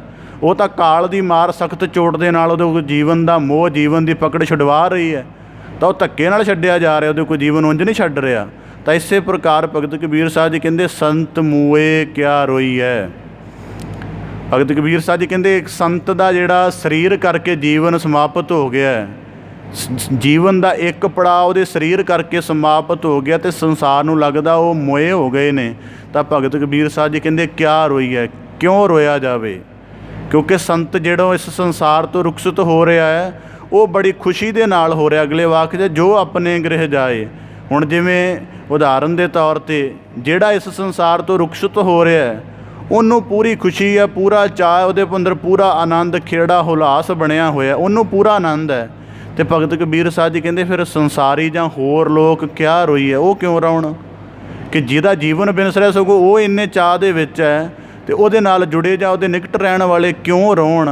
ਕਹਿੰਦੇ ਜੋ ਆਪਣੇ ਗ੍ਰਹਿ, ਜਿਸ ਕਰਕੇ ਸੰਤ ਨੂੰ ਰੋਣਾ ਨਹੀਂ ਬਣਦਾ, ਕਿਉਂਕਿ ਉਹਨੇ ਆਪਣੇ ਜੀਵਨ ਦੀ ਜੁਗਤ ਸਵਾਰ ਲਈ। ਪਹਿਲੇ ਸ਼ਲੋਕ ਦਾ ਭਾਵ ਹੀ ਇਹਦੇ ਵਿੱਚ ਸਮਝ ਆ ਸਕਦਾ ਕਿ ਹੁਣ ਅਸੀਂ ਨਾ ਸ਼ਬਦ ਪੜ੍ਹਦੇ ਅਕਸਰ, ਕਈ ਵਾਰੀ ਅਸੀਂ ਗੁਰਬਾਣੀ ਦਾ ਨਾ ਇੱਕ ਸਮੱਸਿਆ ਇਹ ਹੋ ਰਹੀ ਹੈ ਕਿ ਗੁਰਬਾਣੀ ਦੀ ਵਿਚਾਰ ਠੀਕ ਰੂਪ 'ਚ ਸਮਝ ਨਾ ਆਉਣ ਕਰਕੇ ਅਸੀਂ ਗੁਰਬਾਣੀ ਦੇ ਬੜੇ ਆਪਣੇ ਮਨ ਘੜਤੀ ਪ੍ਰਪੇਖ ਜੇ ਬਣਾਉਣੇ ਸ਼ੁਰੂ ਕਰ ਦਿੱਤੇ ਨੇ। ਬੰਦਾ ਜ਼ਿੰਦਗੀ ਭਰ ਗੁਰੂ ਘਰ ਨਹੀਂ ਆਇਆ ਹੁੰਦਾ, ਉਹਦੀ ਅੰਤਮ ਅਰਦਾਸ 'ਤੇ ਸ਼ਬਦ ਚੱਲ ਰਿਹਾ ਹੁੰਦਾ, ਗੁਰਮੁਖ ਜਨਮ ਸਵਾਰ ਦਰਗਹਿ ਚੱਲਿਆ। ਜਿਹਨੂੰ ਜਨਮ ਦੀ ਸੋਝੀ ਨਹੀਂ ਆਈ ਉਹਨੇ ਸਵਾਰ ਕਿੱਥੋਂ ਲਿਆ ਹੋਏਗਾ, ਕਿਉਂਕਿ ਫੋਟੋ ਤੋਂ ਬਹੁਤੀ ਵਾਰੀ ਪਤਾ ਲੱਗ ਜਾਂਦਾ ਕਿਵੇਂ ਦਾ ਰਿਹਾ ਹੋਏਗਾ। ਇਸੇ ਪ੍ਰਕਾਰ ਸੰਤ ਮੂਏ ਕਿਆ ਰੋਈ ਹੈ। ਸੰਤ ਦੇ ਕੋਲ ਪਹਿਲਾਂ ਜੀਵਨ ਦੀ ਜੁਗਤ ਹੈ ਕਿ ਇਹ ਜੀਵਨ ਵੀ ਥਿਰ ਰਹਿਣ ਵਾਲਾ ਨਹੀਂ, ਕਾਇਆ ਵੀ ਥਿਰ ਰਹਿਣ ਵਾਲੀ ਨਹੀਂ। ਇਸ ਕਰਕੇ ਉਹ ਕਿਸੇ ਪ੍ਰਕਾਰ ਦਾ ਅਹੰਕਾਰ ਨਹੀਂ ਪਾਲਦਾ। ਉਸ ਤੋਂ ਬਾਅਦ ਉਹਨੂੰ ਹਰੇਕ ਦਮ ਦੀ ਕੀਮਤ ਪਤਾ ਹੁੰਦੀ ਹੈ ਅਤੇ ਹਰੇਕ ਦਮ ਨੂੰ ਉਹ ਸਾਸ ਗਰਾਸ ਸਾਧਨਾ ਦੇ ਵਿੱਚ ਲਗਾ ਦਿੰਦਾ ਹੈ। ਫਿਰ ਉਹਨੂੰ ਪਤਾ ਕਾਇਆ ਉਂਝ ਜਲ ਜਾਣ ਦੇ ਯੋਗ ਹੈ, ਫਿਰ ਉਹ ਪਰਉਪਕਾਰ ਅਤੇ ਸੇਵਾ ਵਿੱਚ ਕਾਇਆ ਨੂੰ ਭੇਟ ਕਰ ਦਿੰਦਾ। ਜਿਵੇਂ ਭਗਤ ਪੂਰਨ ਸਿੰਘ ਜੀ, ਭਾਈ ਕਨ੍ਹਈਆ ਜੀ, ਕਿੰਨੇ ਵੱਡੇ ਗੁਰਸਿੱਖ ਹਨ, ਉਹ ਆਪਣਾ ਜਿੱਥੇ ਮਨ ਉੱਥੇ ਤਨ ਵੀ ਸਫਲਾ ਕਰਦੇ ਹਨ। ਤਾਂ ਇਸੇ ਪ੍ਰਕਾਰ ਭਗਤ ਕਬੀਰ ਸਾਹਿਬ ਜੀ ਕਹਿੰਦੇ ਸੰਤ ਮੂਏ ਕਿਆ ਰੋਈ ਹੈ। ਸੰਤ ਆਪਣੇ ਜੀਵਨ ਦੇ ਵਿੱਚ ਜਿਉਂਦਿਆਂ ਜੀ ਸ਼ਬਦ ਵਿੱਚ ਮਰ ਚੁੱਕਾ ਹੁੰਦਾ ਹੈ, ਉਹਦੀ ਹਉਮੈ ਦੀ ਸਾਰੀ ਹੋਂਦ ਮਿਟ ਚੁੱਕੀ ਹੁੰਦੀ ਹੈ। ਅਤੇ ਜਿਵੇਂ ਜਿਵੇਂ ਉਹਦਾ ਸਮਾਂ ਨਿਕਟ ਆਉਂਦਾ ਹੈ ਨਾ, ਤਾਂ ਉਹਨੂੰ ਜਿਹੜਾ ਸਾਡਾ ਅੰਤਕਾਲ ਡਰਾਵਣਾ ਲੱਗਣ ਲੱਗ ਪੈਂਦਾ ਹੈ। ਸੰਤ ਨੂੰ ਚਾਹ ਚੜ੍ਹਨ ਲੱਗ ਪੈਂਦਾ, ਉਹਨੂੰ ਪਤਾ ਲੱਗਦਾ ਹੈ ਕਿ ਸਰੀਰ ਦੇ ਵਿੱਚ ਜਿਵੇਂ ਨਾ ਅਲਗ ਜਲੀ ਸਾਹਿਬ, ਤਾਂ ਉਹਨਾਂ ਦਾ ਇੱਕ ਜੀਵਨ ਦਾ ਪ੍ਰਮਾਣ ਜਦੋਂ ਇਸ ਦੁਨੀਆ ਤੋਂ ਰੁਖਸਤ ਕਰ ਗਏ, ਉਹਨਾਂ ਦੇ ਸਿਰਹਾਣੇ ਪਿਆ ਹੋਇਆ ਖੱਤ ਮਿਲਿਆ ਸੀ। ਉਸ ਖੱਤ ਦੇ ਵਿੱਚ ਉਹਨਾਂ ਲਿਖਿਆ ਸੀ ਕਿ ਬੜਾ ਚਿਰ ਆਤਮਾ ਰੂਪ ਪੰਖੀ ਨੇ ਇਸ ਸਰੀਰ ਰੂਪ ਆਲਣੇ 'ਤੇ ਬਹਿ ਕੇ ਸੰਸਾਰ ਦੇ ਬੜੇ ਰੰਗ ਤਮਾਸ਼ੇ ਦੇਖ ਲਏ, ਬੜਾ ਸਮਾਂ ਇਸ ਸਰੀਰ ਰੂਪ ਆਲਣੇ ਦੇ ਉੱਪਰ ਬਤੀਤ ਕਰ ਲਿਆ। ਹੁਣ ਆਤਮਾ ਦੇ ਪੰਖੀ ਦੀ ਚਾਹਤ ਏਡੀ ਵੱਡੀ ਹੋ ਗਈ ਸੀ ਕਿ ਇਸ ਸਰੀਰ ਦੇ ਆਲਣੇ ਨੂੰ ਛੱਡ ਕੇ ਉੱਚੇ ਆਕਾਸ਼ਾਂ ਦੇ ਵਿੱਚ ਉਡਾਰੀ ਮਾਰੀ ਜਾਵੇ। ਉਹਨਾਂ ਦੀ ਮੌਤ ਦਾ ਐਕਸਪੀਰੀਅੰਸ ਇਹ ਸੀ। ਇਸੇ ਪ੍ਰਕਾਰ ਇੱਕ ਗਿਆਨੀ ਸੰਤ ਸਿੰਘ ਮਸਕੀਨ ਨੇ ਮੇਰੇ ਨਿਕਟ ਨੇ ਇੱਕ ਮਹਾਤਮਾ ਦਾ ਅਨੁਭਵ ਸਾਂਝਾ ਕੀਤਾ। ਉਹ ਮਹਾਤਮਾ ਅੰਤਮ ਸਮੇਂ ਇੱਕ ਹਸਪਤਾਲ ਦੇ ਵਿੱਚ ਦਾਖਲ ਸਨ, ਸਰੀਰ 'ਤੇ ਬੜਾ ਕਸ਼ਟ ਸੀ। ਤਾਂ ਉਹ ਸੁਭਾਵਕ ਉਹਨਾਂ ਦੇ ਨਾਲ ਸਨੇਹ ਸੀ, ਗਏ ਉਹਨਾਂ ਕੋਲ ਜਾ ਕੇ ਕਹਿਣ ਲੱਗੇ ਜੀ ਤੁਹਾਡਾ ਸਾਰਾ ਸਰੀਰ ਦਰਦ ਦੀ ਹਾਲਤ 'ਚ, ਬੜਾ ਦੁੱਖ ਪਹੁੰਚ ਰਿਹਾ ਹੋਏਗਾ। ਮਸਕੀਨ ਜੀ ਨੇ ਐਸਾ ਕਿਹਾ। ਉਸ ਮਹਾਤਮਾ ਨੇ ਬਚਨ ਅੱਗੋਂ ਕਹੇ, ਕਹਿਣ ਲੱਗੇ ਮਸਕੀਨ ਜੀ ਮੈਂ ਭੋਜਨ ਛਕ ਲਿਆ, ਹੁਣ ਕੋਈ ਜੂਠਾ ਭਾਂਡਾ ਮਾਂਜਦਾ ਅਤੇ ਮਾਂਜੀ ਜਾਵੇ। ਮਤਲਬ ਕੀ ਹੈ ਕਿ ਇਸ ਸਰੀਰ ਦੇ ਵਿੱਚੋਂ ਬੰਦਗੀ ਦੀ ਰਾਸ ਖੱਟ ਕੇ ਮੈਂ ਆਪਣੇ ਮੁਕਤ ਸਰੂਪ ਵਿੱਚ ਅਭੇਦ ਹੋ ਚੁੱਕਾ ਹਾਂ। ਹੁਣ ਇਸ ਕਾਇਆ ਨੂੰ ਭਾਵੇਂ ਕੋਈ ਜਿਵੇਂ ਮਰਜ਼ੀ ਠੀਕ ਕਰੀ ਜਾਵੇ, ਨਾ ਕਰੀ ਜਾਵੇ, ਮੇਰਾ ਇਹਦੇ ਨਾਲ ਕੋਈ ਬਹੁਤਾ ਵਾਬਸਤਾ ਨਹੀਂ। ਐਸੇ ਕਰਕੇ ਸੰਤ ਮੂਏ, ਸੰਤ ਮਨ ਦੇ ਤਲ 'ਤੇ ਵੀ ਪਹਿਲਾਂ ਮੁਕਤ ਹੁੰਦਾ। ਮੂਏ ਦਾ ਭਾਵ ਇਹ ਹੈ ਕਿ ਉਹ ਆਪਣੀ ਹੋਂਦ ਨੂੰ ਮੇਟ ਚੁੱਕਾ ਹੁੰਦਾ ਹੈ। ਉਹਨੂੰ ਪਤਾ ਹੈ ਕਿ ਮੈਂ ਮਰਨਹਾਰ ਨਹੀਂ ਹਾਂ, ਮੈਂ ਤਾਂ ਸੱਧ ਜੀਵਨ ਵਾਲਾ ਹਾਂ, ਅਤੇ ਜਿਹੜਾ ਸਰੀਰ ਹੈ ਇਹ ਮੈਨੂੰ ਇੱਕ ਪੜਾਅ ਮਿਲਿਆ ਹੋਇਆ ਮੇਰੇ ਜੀਵਨ ਦਾ। ਤਾਂ ਭਗਤ ਕਬੀਰ ਸਾਹਿਬ ਜੀ ਕਹਿੰਦੇ ਕਿਆ ਰੋਈ ਹੈ ਜੋ ਆਪਣੇ ਗ੍ਰਹਿ ਜਾਏ, ਰੋਵੋ ਸਾਕਤ ਵਾਪਰੇ ਜੋ ਹਾਟੇ ਹਾਟ ਬਿਕਾਏ। ਸੰਤ ਪੱਤ ਸੇਤੀ ਜੀਵਨ ਲੈ ਕੇ ਆਇਆ ਸੀ, ਪੱਤ ਸੇਤੀ ਜੀਵਨ ਲੈ ਕੇ ਜਾ ਰਿਹਾ ਹੈ। ਅਤੇ ਜਿਹੜੇ ਸੰਸਾਰੀ ਹਨ ਪੱਤ ਸੇਤੀ ਜੀਵਨ ਲੈ ਕੇ, ਗੁਣਾਂ ਦੀ ਰਾਸ ਲੈ ਕੇ, ਅਮੋਲਕ ਰਾਸ ਲੈ ਕੇ, ਜੀਵਨ ਦਾ ਦੁਰਲੱਭ ਅਵਸਰ ਲੈ ਕੇ ਆਏ ਸੀ। ਜਦੋਂ ਜਾ ਰਹੇ ਨੇ ਤਾਂ ਹੁਣ ਮੈਲ ਦੇ ਨਾਲ ਭਰੇ ਨੇ, ਗੁਨਾਹਾਂ ਦੇ ਨਾਲ ਲੱਦੇ ਹੋਏ ਨੇ, ਦੁਨਿਆਵੀ ਵਾਸਨਾ ਦੇ ਵਿੱਚ ਮਰ ਰਹੇ ਨੇ। ਤਾਂ ਭਗਤ ਕਬੀਰ ਸਾਹਿਬ ਜੀ ਕਹਿੰਦੇ ਰੋਵ ਉਹ ਸਾਕਤ। ਸਾਕਤ ਦੇ ਅਰਥ ਬੜੇ ਡੀਪ ਨੇ ਕਿ ਜਿਹੜਾ ਕੇਵਲ ਸੰਸਾਰ ਮੁਖੀ, ਜਿਹੜਾ ਰਸ ਦੇ ਨੁਕਤੇ ਤੋਂ ਜੀਵਿਆ ਹੈ, ਉਹਦੇ ਵਿੱਚ ਕੋਈ ਜੀਵਨ ਦੀ ਉੱਚਤਾ ਨਹੀਂ ਪੈਦਾ ਕੀਤੀ। ਤਾਂ ਭਗਤ ਕਬੀਰ ਸਾਹਿਬ ਜੀ ਕਹਿੰਦੇ ਇਸੇ ਪ੍ਰਕਾਰ ਰੋਵੋ ਸਾਕਤ ਬਾਪੁਰੇ ਜੋ ਹਟ ਹੈ ਹਾਟ ਵਿਕਾਵੇ। ਹੁਣ ਅਸੀਂ ਕਈ ਵਾਰੀ ਤਰਸ ਕਰਕੇ ਰੋਂਦੇ ਹਾਂ, ਸਾਨੂੰ ਕਿਸੇ ਦੇ ਦੁੱਖ ਦਰਦ ਸਾਨੂੰ ਨਾ ਜਰਿਆ ਜਾਵੇ ਜਾਂ ਸਾਨੂੰ ਲੱਗੇ ਕਿ ਬਹੁਤ ਕਸ਼ਟ ਦੇ ਵਿੱਚ ਹੈ, ਤਾਂ ਵੀ ਸਾਡਾ ਰੋਣ ਨਿਕਲ ਜਾਂਦਾ ਹੈ। ਇਸੇ ਕਰਕੇ ਭਗਤ ਕਬੀਰ ਸਾਹਿਬ ਜੀ ਕਹਿੰਦੇ ਜੇ ਰੋਣਾ ਹੀ ਹੈ ਤਾਂ ਸੰਸਾਰੀ ਨੂੰ ਰੋਲੋ ਕਿ ਉਹਦਾ ਸਾਰਾ ਸਮਾਂ ਨਿਸਫਲ ਚਲਿਆ ਗਿਆ। ਜਿਵੇਂ ਕੋਈ ਬੱਚਾ ਕਿਸੇ ਮੁਕਾਮ ਕਿਸੇ ਪ੍ਰੀਖਿਆ ਦੇ ਵਿੱਚ ਅਸਫਲ ਹੋ ਜਾਵੇ ਤਾਂ ਉਹ ਖੁਦ ਰੋਂਦਾ ਹੈ, ਅਤੇ ਕਈ ਵਾਰੀ ਨਿਰਾਸ਼ਾ ਕਰਕੇ ਚਿੰਤਾ ਕਰਕੇ ਉਹਦੇ ਮਾਂ ਪਿਓ ਵੀ ਐਸਾ ਕਰਦੇ ਨੇ। ਤਾਂ ਇਸੇ ਪ੍ਰਕਾਰ ਭਗਤ ਕਬੀਰ ਸਾਹਿਬ ਜੀ ਕਹਿੰਦੇ ਰੋਣਾ ਤਾਂ ਸੰਸਾਰੀਆਂ ਨੂੰ ਬਣਦਾ ਹੈ ਜਿਹੜੇ ਜੀਵਨ ਦੀ ਅਮੋਲਕ ਰਾਸ ਗਵਾ ਬੈਠੇ ਨੇ ਅਤੇ ਭਰੇ ਹੋਏ ਸੀ ਅਤੇ ਖਾਲੀ ਹੋ ਕੇ ਜਾ ਰਹੇ ਨੇ। ਜੇ ਕੁਝ ਭਰ ਕੇ ਇੱਥੋਂ ਖੜਿਆ ਵੀ ਹੈ ਅਤੇ ਉਹ ਗੁਨਾਹਾਂ ਦੀ ਰਾਸ ਭਰ ਕੇ ਖੜੀ ਹੈ। ਤਾਂ ਇਸੇ ਪ੍ਰਕਾਰ ਬਾਬਾ ਫਰੀਦ ਸਾਹਿਬ ਜੀ ਕਹਿੰਦੇ ਨਾ ਅਮਲ ਜੇ ਕੀਤੇ ਦੁਨੀਆ ਵਿੱਚ ਦਰਗਹਿ ਆਏ ਕੰਮ। ਅਤੇ ਇਸੇ ਪ੍ਰਕਾਰ ਭਗਤ ਕਬੀਰ ਸਾਹਿਬ ਜੀ ਕਹਿੰਦੇ ਰੋਵੋ ਸਾਕਤ ਬਾਪੁਰੇ ਜੋ ਹਟ ਹੈ ਹਾਟ ਵਿਕਾਏ। ਜਿਹੜੇ ਹਟ ਦੇ ਵਿਕੇ ਹਨ, ਕਦੇ ਵਿਕਾਰਾਂ ਦੀ ਮਾਰ ਵਿੱਚ ਖਸਲਤ ਹੋਏ, ਕਦੇ ਕਿਸੇ ਮਨ ਦੀ ਭਟਕਣਾ ਦੇ ਵਿੱਚ ਭਰਮਦੇ ਰਹੇ, ਕਦੇ ਲੋਭ ਦੇ ਸਹਿਤ। ਇਸ ਪ੍ਰਕਾਰ ਸੰਤ ਤਾਂ ਥਿਰ ਰਿਹਾ, ਉਸਨੇ ਜੀਵਨ ਜੀਵਿਆ, ਉਹ ਥਿਰ ਰਿਹਾ। ਪਰ ਜਿਹੜਾ ਸੰਸਾਰੀ ਹੈ ਉਹ ਸਾਰਾ ਕੁਝ ਹੁੰਦਿਆਂ ਵੀ ਥਿਰ ਨਾ ਰਹਿ ਸਕਿਆ। ਤਾਂ ਇਸੇ ਪ੍ਰਕਾਰ ਭਗਤ ਕਬੀਰ ਸਾਹਿਬ ਜੀ ਕਹਿੰਦੇ ਰੋਵੋ ਸਾਕਤ ਬਾਪੁਰੇ ਜੋ ਹਟ ਹੈ ਹਾਟ ਵਿਕਾਏ। ਜਿਨ੍ਹਾਂ ਦੀ ਹਰ ਜਗ੍ਹਾ ਬੋਲੀ ਲੱਗੀ ਹੈ, ਸੰਗਤ ਤਾਂ ਆਪਣੀ ਪੱਤ ਨੂੰ ਪੂਰੀ ਦੀ ਪੂਰੀ ਸਾਬਤ ਲੈ ਕੇ ਆਪਣੇ ਪਰਮ ਸਰੂਪ ਵਿੱਚ ਅਭੇਦ ਹੋ ਗਿਆ ਹੈ। ਕਬੀਰ ਸਾਕਤ ਐਸਾ ਹੈ ਜੈਸੀ ਲਸਣ ਕੀ ਖਾਨ। ਤਾਂ ਹੁਣ ਅਗਲੇ ਪਹਿਲੇ ਸ਼ਲੋਕ ਵਿੱਚ ਆਇਆ ਸਾਕਤ ਬਾਪੁਰੇ ਕਿ ਜਿਹੜੇ ਸੰਸਾਰਕ ਤਲ 'ਤੇ ਜੀਵਨ ਵਾਲੇ ਹਨ, ਜਿਵੇਂ ਇੱਕ ਸ਼ਾਕਤ ਮਤ ਵੀ ਕਿਹਾ ਜਾਂਦਾ ਹੈ, ਉਹ ਸ਼ਕਤੀ ਦੀ ਪੂਜਾ ਕਰਦਾ, ਉਹ ਪਰਮੇਸ਼ਰ ਨੂੰ ਮਤਲਬ ਇਸਤਰੀ ਫਨੋਮਨੇ ਦੇ ਵਿੱਚ ਸ਼ਕਤੀ ਦੇ ਨੁਕਤੇ ਤੋਂ ਉਹਦੀ ਪੂਜਾ ਕਰਦਾ ਹੈ। ਵੈਸੇ ਸ਼ਾਕਤ ਦੇ ਇਹਦੇ ਨਾਲ ਵੀ ਅਰਥ ਜੁੜਦੇ ਹਨ।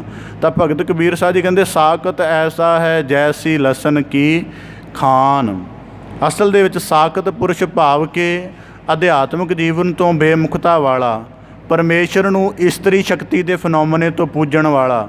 ਭਗਤ ਕਬੀਰ ਸਾਹਿਬ ਜੀ ਕਹਿੰਦੇ ਐਸਾ ਹੈ ਜੈਸੀ ਲਸਣ ਕੀ ਖਾਨ। ਜਿਵੇਂ ਲਸਣ ਦੀ ਖਾਣ ਹੋਵੇ, ਲਸਣ ਦੀ ਤਾਂ ਇੱਕ ਤੁਰੀ ਨਹੀਂ ਆਪਣੇ ਆਪ ਦੇ ਵਿੱਚ ਮਾਣ ਹੁੰਦੀ, ਉਹਨੂੰ ਥੁੰਮ ਵੀ ਕਿਹਾ ਜਾਂਦਾ, ਆਪਣੇ ਆਪ ਦੇ ਵਿੱਚ ਮਾਣ ਨਹੀਂ ਹੁੰਦੀ। ਪਰ ਭਗਤ ਕਬੀਰ ਸਾਹਿਬ ਜੀ ਕਹਿੰਦੇ ਸਾਕਤ ਦਾ ਜੀਵਨ ਲਸਣ ਦੀ ਖਾਣ ਵਰਗਾ ਹੈ। ਕੋਨੇ ਬੈਠੇ ਖਾਈਐ ਪ੍ਰਗਟ ਹੋਏ ਨਿਧਾਨ। ਭਾਵੇਂ ਬੜੇ ਛੋਟੇ ਜਿਹੇ ਥਾਂ 'ਤੇ ਬੜੇ ਕਿਸੇ ਅਲਪ ਜਿਹੇ ਨੁਕਤੇ 'ਤੇ ਲੋਕੇ ਵੀ ਉਹਨੂੰ ਖਾਧਾ ਜਾਵੇ, ਤਾਂ ਭਗਤ ਕਬੀਰ ਸਾਹਿਬ ਜੀ ਕਹਿੰਦੇ ਕੋਨੇ ਬੈਠੇ ਖਾਈਐ ਪ੍ਰਗਟ ਹੋਏ ਨਿਧਾਨ। ਭਾਵੇਂ ਕਿੰਨਾ ਲੁਕ ਕੇ ਕਿੰਨਾ ਪਰਦੇ ਦੇ ਨਾਲ ਉਹ ਕਰਮ ਕਰੇ ਸਾਕਤ ਆਪਣਾ, ਪਰ ਪ੍ਰਗਟ ਹੋਏ ਨਿਧਾਨ ਉਹ ਖੁੱਲ੍ਹੇ ਰੂਪ ਦੇ ਵਿੱਚ ਪ੍ਰਗਟ ਹੋ ਜਾਂਦਾ। ਇਸ ਸ਼ਲੋਕ ਦਾ ਵੀ ਇੱਕ ਗਹਿਰਾ ਸੂਤਰ ਹੈ। ਜਦ ਅਸੀਂ ਪਾਪ ਦੇ ਵਿੱਚ ਗਲਤਾਨ ਹੁੰਦੇ ਹਾਂ ਤਾਂ ਸਭ ਤੋਂ ਪਹਿਲਾਂ ਪਾਪ ਅਤੇ ਗਲਤਾਨ ਹੋਣ ਦਾ ਭਾਵ ਹੈ ਕਿ ਸਾਨੂੰ ਪਰਮੇਸ਼ਰ ਦੀ ਹੋਂਦ ਵਿਸਰ ਚੁੱਕੀ ਹੈ, ਤਾਂ ਕਰਕੇ ਪਾਪ ਵਿੱਚ ਗਲਤਾਨ ਹੋਏ ਆ। ਫਿਰ ਪਾਪ ਦੇ ਪ੍ਰਭਾਵ ਦਾ ਨਹੀਂ ਪਤਾ ਹੁੰਦਾ, ਫਿਰ ਪਾਪ ਦੇ ਨਤੀਜੇ ਦਾ ਵੀ ਕੋਈ ਆਕਾਂਖਿਆ ਨਹੀਂ ਹੁੰਦੀ। ਫਿਰ ਇਸੇ ਪ੍ਰਕਾਰ ਪਾਪ ਕਰਮ ਕਰਦਿਆਂ ਅਸੀਂ ਆਪਣੇ ਆਪ ਤੋਂ ਕਿੰਨੇ ਅਚੇਤ ਹੋ ਗਏ ਹਾਂ, ਇਹਦੀ ਵੀ ਸੁੱਧ ਨਹੀਂ ਹੁੰਦੀ। ਇਸੇ ਪ੍ਰਕਾਰ ਗੁਰੂ ਸਾਹਿਬ ਭਗਤ ਕਬੀਰ ਸਾਹਿਬ ਜੀ ਕਹਿੰਦੇ ਕਿ ਜਿਹੜਾ ਪਰਮੇਸ਼ਰ ਦੀ ਹੋਂਦ ਨੂੰ ਭੁੱਲ ਕੇ ਪਾਪ ਵਿੱਚ ਗਲਤਾਨ ਹੋ ਗਿਆ ਹੈ, ਉਹ ਗੁਰਬਾਣੀ 'ਚ ਵਾਕ ਹੁੰਦਾ ਅਨਕ ਪੜਦੇ ਮੈਂ ਕਮਾਵੈ ਵਿਕਾਰ ਖਿਨ ਮੈਂ ਪ੍ਰਗਟ ਹੋਏ ਸੰਸਾਰ। ਅੰਤਰ ਬਹਿ ਕੇ ਕਰਮ ਕਮਾਵੈ ਸੋ ਚਹੁ ਕੁੰਡੀ ਜਾਣੀਐ ਤਿਸ ਧਰਮ ਕਮਾਵੈ ਧਰਮ ਨਾਮ ਹੋਵੈ ਪਾਪ ਕਮਾਣੈ ਪਾਪੀ ਜਾਣੀਆਂ। ਤਾਂ ਇਸੇ ਪ੍ਰਕਾਰ ਭਗਤ ਕਬੀਰ ਸਾਹਿਬ ਜੀ ਕਹਿੰਦੇ ਜਿਵੇਂ ਲਸਣ ਲੋਕੇ ਵੀ ਖਾਧਾ ਜਾਵੇ, ਪ੍ਰਗਟ ਹੋ ਜਾਂਦਾ ਸਾਕਤ ਮਨਮੁਖੀ ਪੁਰਸ਼ ਭਾਵੇਂ ਕਿਸੇ ਪ੍ਰਕਾਰ ਵੀ ਆਪਣੇ ਕਰਮਾਂ ਨੂੰ ਕਿੰਨਾ ਛਪਾ ਕੇ ਕਿਉਂ ਨਾ ਕਰੇ, ਪਰ ਜਦੋਂ ਉਹਦਾ ਜੀਵਨ ਬਾਹਰੀ ਰੂਪ ਵਿੱਚ ਪ੍ਰਗਟੇਗਾ ਤੇ ਉਹਦੇ ਅਵਗੁਣਾ ਸਹਿਤ ਪਤਾ ਲੱਗ ਹੀ ਜਾਏਗਾ, ਉਹਦੇ ਕਰਮਾਂ ਸਹਿਤ ਇਹ ਨਿਸ਼ਚਾ ਹੋ ਹੀ ਜਾਏਗਾ ਕਿ ਇਹਦਾ ਜਿਹੜਾ ਜੀਵਨ ਹੈ ਉਹ ਮਨਮੁਖਤਾ ਦੇ ਨਾਲ ਭਰਿਆ ਹੋਇਆ। ਅਤੇ ਇਸ ਪ੍ਰਕਾਰ ਭਗਤ ਕਬੀਰ ਸਾਹਿਬ ਜੀ ਕਹਿੰਦੇ ਲਸਣ ਕੀ ਖਾਣ ਦਾ ਭਾਵ ਕੀ ਹੈ ਕਿ ਜਦੋਂ ਸਾਡੇ ਅੰਦਰ ਕੋਈ ਅਵਗੁਣ ਪਿਆ ਹੋਇਆ ਹੈ, ਜਿੰਨਾ ਮਰਜ਼ੀ ਯਤਨ ਕਰ ਲਈਏ, ਬੜਾ ਉਹਨੂੰ ਸੰਭਾਲ ਕੇ ਰੱਖੀਏ ਜਾਂ ਕਿਸੇ ਪ੍ਰਕਾਰ ਕਰਕੇ, ਪਰ ਉਹ ਕਿਸੇ ਨਾ ਕਿਸੇ ਤਰੀਕੇ ਨਾਲ ਪ੍ਰਗਟਿਤ ਹੋ ਹੀ ਜਾਏਗਾ। ਇਸ ਕਰਕੇ ਲਸਣ ਕੀ ਖਾਣ ਦਾ ਭਾਵ ਇਹ ਹੈ ਕਿ ਜੇ ਹੁਣ ਹੱਥ 'ਚ ਲਸਣ ਪਕੜ ਲਿਆ ਅਤੇ ਮਨੁੱਖ ਇਹ ਸੋਚੇ ਕਿ ਇਹਦੀ ਦੁਰਗੰਧੀ ਜਾਂ ਇਹਦਾ ਪ੍ਰਭਾਵ ਕਿਤੇ ਦੂਜੇ ਪਾਸੇ ਜਾਏਗਾ ਹੀ ਨਹੀਂ, ਇਹ ਤਾਂ ਸੰਭਵ ਨਹੀਂ ਹੈ। ਇਸ ਕਰਕੇ ਲਸਣ ਦੀ ਪਕੜ ਹੀ ਛੱਡ ਦਿੱਤੀ ਜਾਵੇ, ਭਾਵ ਕਿ ਅਵਗੁਣਾਂ ਦਾ ਜਿਹੜਾ ਪ੍ਰਭਾਵ ਮਨ ਅੰਦਰ ਬੁੱਧ ਅੰਦਰ ਬਣਿਆ ਹੋਇਆ ਹੈ, ਅਗਰ ਉਹਨੂੰ ਹੀ ਤਿਆਗ ਦਿੱਤਾ ਜਾਵੇ ਤਾਂ ਅਵਗੁਣਾਂ ਦਾ ਜਿਹੜਾ ਫਲ ਹੈ ਉਹਦੇ ਤੋਂ ਮੁਕਤ ਹੋ ਸਕਦੇ ਹਾਂ। ਤਾਂ ਭਗਤ ਕਬੀਰ ਸਾਹਿਬ ਜੀ ਕਹਿੰਦੇ ਪ੍ਰਗਟ ਹੋਏ ਨਿਦਾਨ ਫਿਰ ਹੋ ਸਕਦਾ ਕਈ ਵਾਰੀ ਹੁਣ ਪ੍ਰਗਟ ਹੋਏ ਨਿਦਾਨ ਦਾ ਇੱਕ ਹੋਰ ਗਹਿਰਾ ਭਾਵ ਹੈ। ਹੁਣ ਕਈ ਵਾਰੀ ਬੰਦੇ ਕਿਸੇ ਅਵਗੁਣ ਸਹਿਤ ਹੁੰਦੇ ਨੇ, ਇੰਨੀ ਸੁਚੱਜਤਾ ਦੇ ਨਾਲ ਜਿਉਂਦੇ ਨੇ ਕਿ ਜ਼ਿੰਦਗੀ ਭਰ ਅਵਗੁਣ ਦਾ ਪਤਾ ਨਹੀਂ ਚੱਲਦਾ। ਤਾਂ ਜੇ ਮੰਨ ਲਓ ਸੰਸਾਰ ਨੂੰ ਉਸ ਅਵਗੁਣ ਦਾ ਬੋਧ ਨਹੀਂ ਹੋਇਆ ਤਾਂ ਇਹਦਾ ਭਾਵ ਇਹ ਨਹੀਂ ਕਿ ਅੱਗੇ ਜਾ ਕੇ ਉਹਦੇ ਅਵਗੁਣ ਦਾ ਕੋਈ ਰੂਪ ਨਹੀਂ ਪ੍ਰਗਟੇਗਾ। ਗੁਰੂ ਸਾਹਿਬ ਜੀ ਕਹਿੰਦੇ ਪ੍ਰਗਟ ਹੋਏ, ਭਗਤ ਕਬੀਰ ਸਾਹਿਬ ਜੀ ਕਹਿੰਦੇ ਪ੍ਰਗਟ ਹੋਏ ਨਿਦਾਨ, ਜਦ ਪਰਮੇਸ਼ਰ ਦੇ ਜਿਹੜਾ ਅਕਾਲ ਰੂਪ ਨਿਆਂ ਹੈ ਉਹਦੇ ਸਾਹਮਣੇ ਜੀਵ ਦੀ ਹਸਤੀ ਵਿਚਾਰੀ ਜਾਏਗੀ ਤਾਂ ਉੱਥੇ ਸਾਰੇ ਜਿਹੜੇ ਕਰਮ ਹਨ ਉਹ ਸਪਸ਼ਟ ਹੋਣਗੇ ਅਤੇ ਜੀਵ ਦਾ ਅੰਤਮ ਨਿਰਣਾ ਹੋਵੇ। ਭਗਤ ਕਬੀਰ ਸਾਹਿਬ ਜੀ ਅੱਜ ਦੇ 3 ਸਲੋਕਾਂ ਦੁਆਰਾ ਸਾਨੂੰ ਬਖਸ਼ਿਸ਼ ਕਰਦੇ ਹਨ ਕਿ ਘਰ ਮਹਿਲ ਮਾੜੀਆਂ ਚੰਗੇ ਨਹੀਂ। ਅਸੀਂ ਨਾ ਕਈ ਵਾਰੀ ਗੁਰਬਾਣੀ 'ਚ ਵਾਕ ਆਉਂਦੇ ਨੇ, ਕੁਝ ਵਾਕ ਰੋਜ਼ਾਨਾ ਲਿਖਣ ਦੀ ਆਦਤ ਪਾਉਣੀ ਚਾਹੀਦੀ ਹੈ ਤਾਂ ਕਿ ਸਿਮਰਤੀ ਵਿੱਚ ਟਿਕੇ ਰਹਿਣ। ਵਾਕ ਆਉਂਦੇ ਨੇ ਗੁਰਬਾਣੀ ਵਿੱਚ, ਘਰ ਮੰਦਰ ਹਟ ਨਾਲੇ ਸੋਹੇ ਜਿਸ ਵਿੱਚ ਨਾਮ ਨਿਵਾਸੀ ਰਾਮ, ਸੰਤ ਭਗਤ ਹਰ ਨਾਮ ਰਾਧੇ ਕੱਟੀਐ ਜਮ ਕੀ ਫਾਸੀ ਰਾਮ, ਭਲੀ ਸੁਹਾਵੀ ਛਾਪਰੀ ਜਾਂ ਮਹਿ ਗੁਣ ਗਾਏ। ਤਾਂ ਇਸੇ ਪ੍ਰਕਾਰ ਇਸੇ ਪ੍ਰਕਾਰ ਭਗਤ ਕਬੀਰ ਸਾਹਿਬ ਜੀ ਬਖਸ਼ਿਸ਼ ਕਰਦੇ ਕਿ ਜਿਸ ਘਰ ਮੰਦਰ ਦੇ ਵਿੱਚ ਜਾਂ ਜਿਸ ਕੁਟੀਆ ਆਦਿਕ ਦੇ ਵਿੱਚ ਪਰਮੇਸ਼ਰ ਦੀ ਕੀਰਤੀ ਹੈ, ਗਿਆਨ ਦੀ ਚਰਚਾ ਦਾ ਅਭਿਆਸ ਹੈ, ਜੀਵਨ ਦੀ ਸੂਝ ਦਾ ਉੱਥੇ ਪ੍ਰਸਾਰ ਹੈ, ਉਹ ਸਭ ਕੁਝ ਉੱਤਮ ਹੈ। ਜੇ ਨਹੀਂ ਹੈ ਤਾਂ ਉਹ ਸਾਰਾ ਕੁਝ ਜਲਾ ਦੇਣ ਦੇ ਯੋਗ ਹੈ। ਇਸੇ ਪ੍ਰਕਾਰ ਜਿਹੜਾ ਸੰਤ ਰੂਪ ਹੋ ਕੇ ਇੱਕ ਦੁਨੀਆ ਤੋਂ ਵਿਦਾ ਹੋ ਰਿਹਾ ਹੈ, ਉਹਨੂੰ ਰੋਣ ਦਾ ਭਾਵ ਨਹੀਂ। ਜਿਹੜੇ ਸੰਸਾਰੀ ਮਾਇਆ ਦੀ ਮਾਰ ਕਰਕੇ ਛੁੱਟ ਰਹੇ ਹਨ ਉਹਨਾਂ ਦਾ ਜੀਵਨ ਅਧੂਰੇਪਣ ਵਿੱਚ ਖਤਮ ਹੋ ਰਿਹਾ ਹੈ। ਭਗਤ ਕਬੀਰ ਸਾਹਿਬ ਜੀ ਕਹਿੰਦੇ ਰੋਵਣ ਦੇ ਵਿੱਚ ਅਸਲ ਉਹ ਯੋਗ ਹਨ। ਤਾਂ ਇਸੇ ਪ੍ਰਕਾਰ ਅਵਗੁਣਾਂ ਦਾ ਜਿਹੜਾ ਦਾਮਨ ਹੈ ਉਹਨੂੰ ਛੱਡ ਦਿੱਤਾ ਜਾਵੇ ਤਾਂ ਅਵਗੁਣਾਂ ਦੇ ਪ੍ਰਭਾਵ ਤੋਂ ਮੁਕਤ ਹੋਵਾਂਗੇ। ਇਸ ਪ੍ਰਕਾਰ 3 ਸਲੋਕਾਂ ਦੁਆਰਾ 3 ਸੂਤਰਾਂ ਦੀ ਗੁਹਦ ਵਿਆਖਿਆ ਬਖਸ਼ਿਸ਼ ਕਰਕੇ ਭਗਤ ਕਬੀਰ ਸਾਹਿਬ ਜੀ ਨੇ ਸਾਨੂੰ ਨਿਵਾਜਿਸ਼ ਕੀਤੀ ਹੈ। ਭਗਤ ਸਾਹਿਬਾਨ ਦੀ ਸਤਿਗੁਰੂ ਸਾਹਿਬਾਨ ਕਿਰਪਾ ਕਰਨ, ਸਲੋਕਾਂ ਦਾ ਭਾਵ ਉਪਦੇਸ਼ ਸਾਡੇ ਸਾਰਿਆਂ ਦੇ ਹਿਰਦੇ ਅੰਦਰ ਵਸ ਜਾਏ ਜੀ। ਸਾਡਾ ਸਾਰਿਆਂ ਦਾ ਕਰਮ ਸਲੋਕਾਂ ਦੇ ਭਾਵ ਅਨੁਸਾਰ ਹੋਵੇ, ਸਾਰਿਆਂ ਦਾ ਇੱਥੇ ਆਇਆ ਸਫਲਾ ਹੋਵੇ ਜੀ। ਪਾਵਨ ਲੜੀਵਾਰ ਵਿਆਖਿਆ ਦੀ ਆਪ ਜੀ ਦੇ ਨਾਲ ਸਾਂਝ ਪਾਉਂਦਿਆਂ ਵਿਆਖਿਆ ਦਾ ਯਤਨ ਆਪ ਦੇ ਸਨਮੁਖ ਸੇਵਾ ਰੂਪ ਦੇ ਵਿੱਚ ਰੱਖਦਿਆਂ ਹੋਈਆਂ ਬੇਅੰਤ ਭੁੱਲਾਂ ਦੀ ਖਿਮਾ ਜਾਚਨਾ ਜੀ। ਬੜੇ ਅਦਬ ਸਹਿਤ ਗੱਜ ਕੇ ਫਤਿਹ ਅਰਜ ਕਰੋ ਜੀ। ਵਾਹਿਗੁਰੂ ਜੀ ਕਾ ਖਾਲਸਾ, ਵਾਹਿਗੁਰੂ ਜੀ ਕੀ ਫਤਿਹ।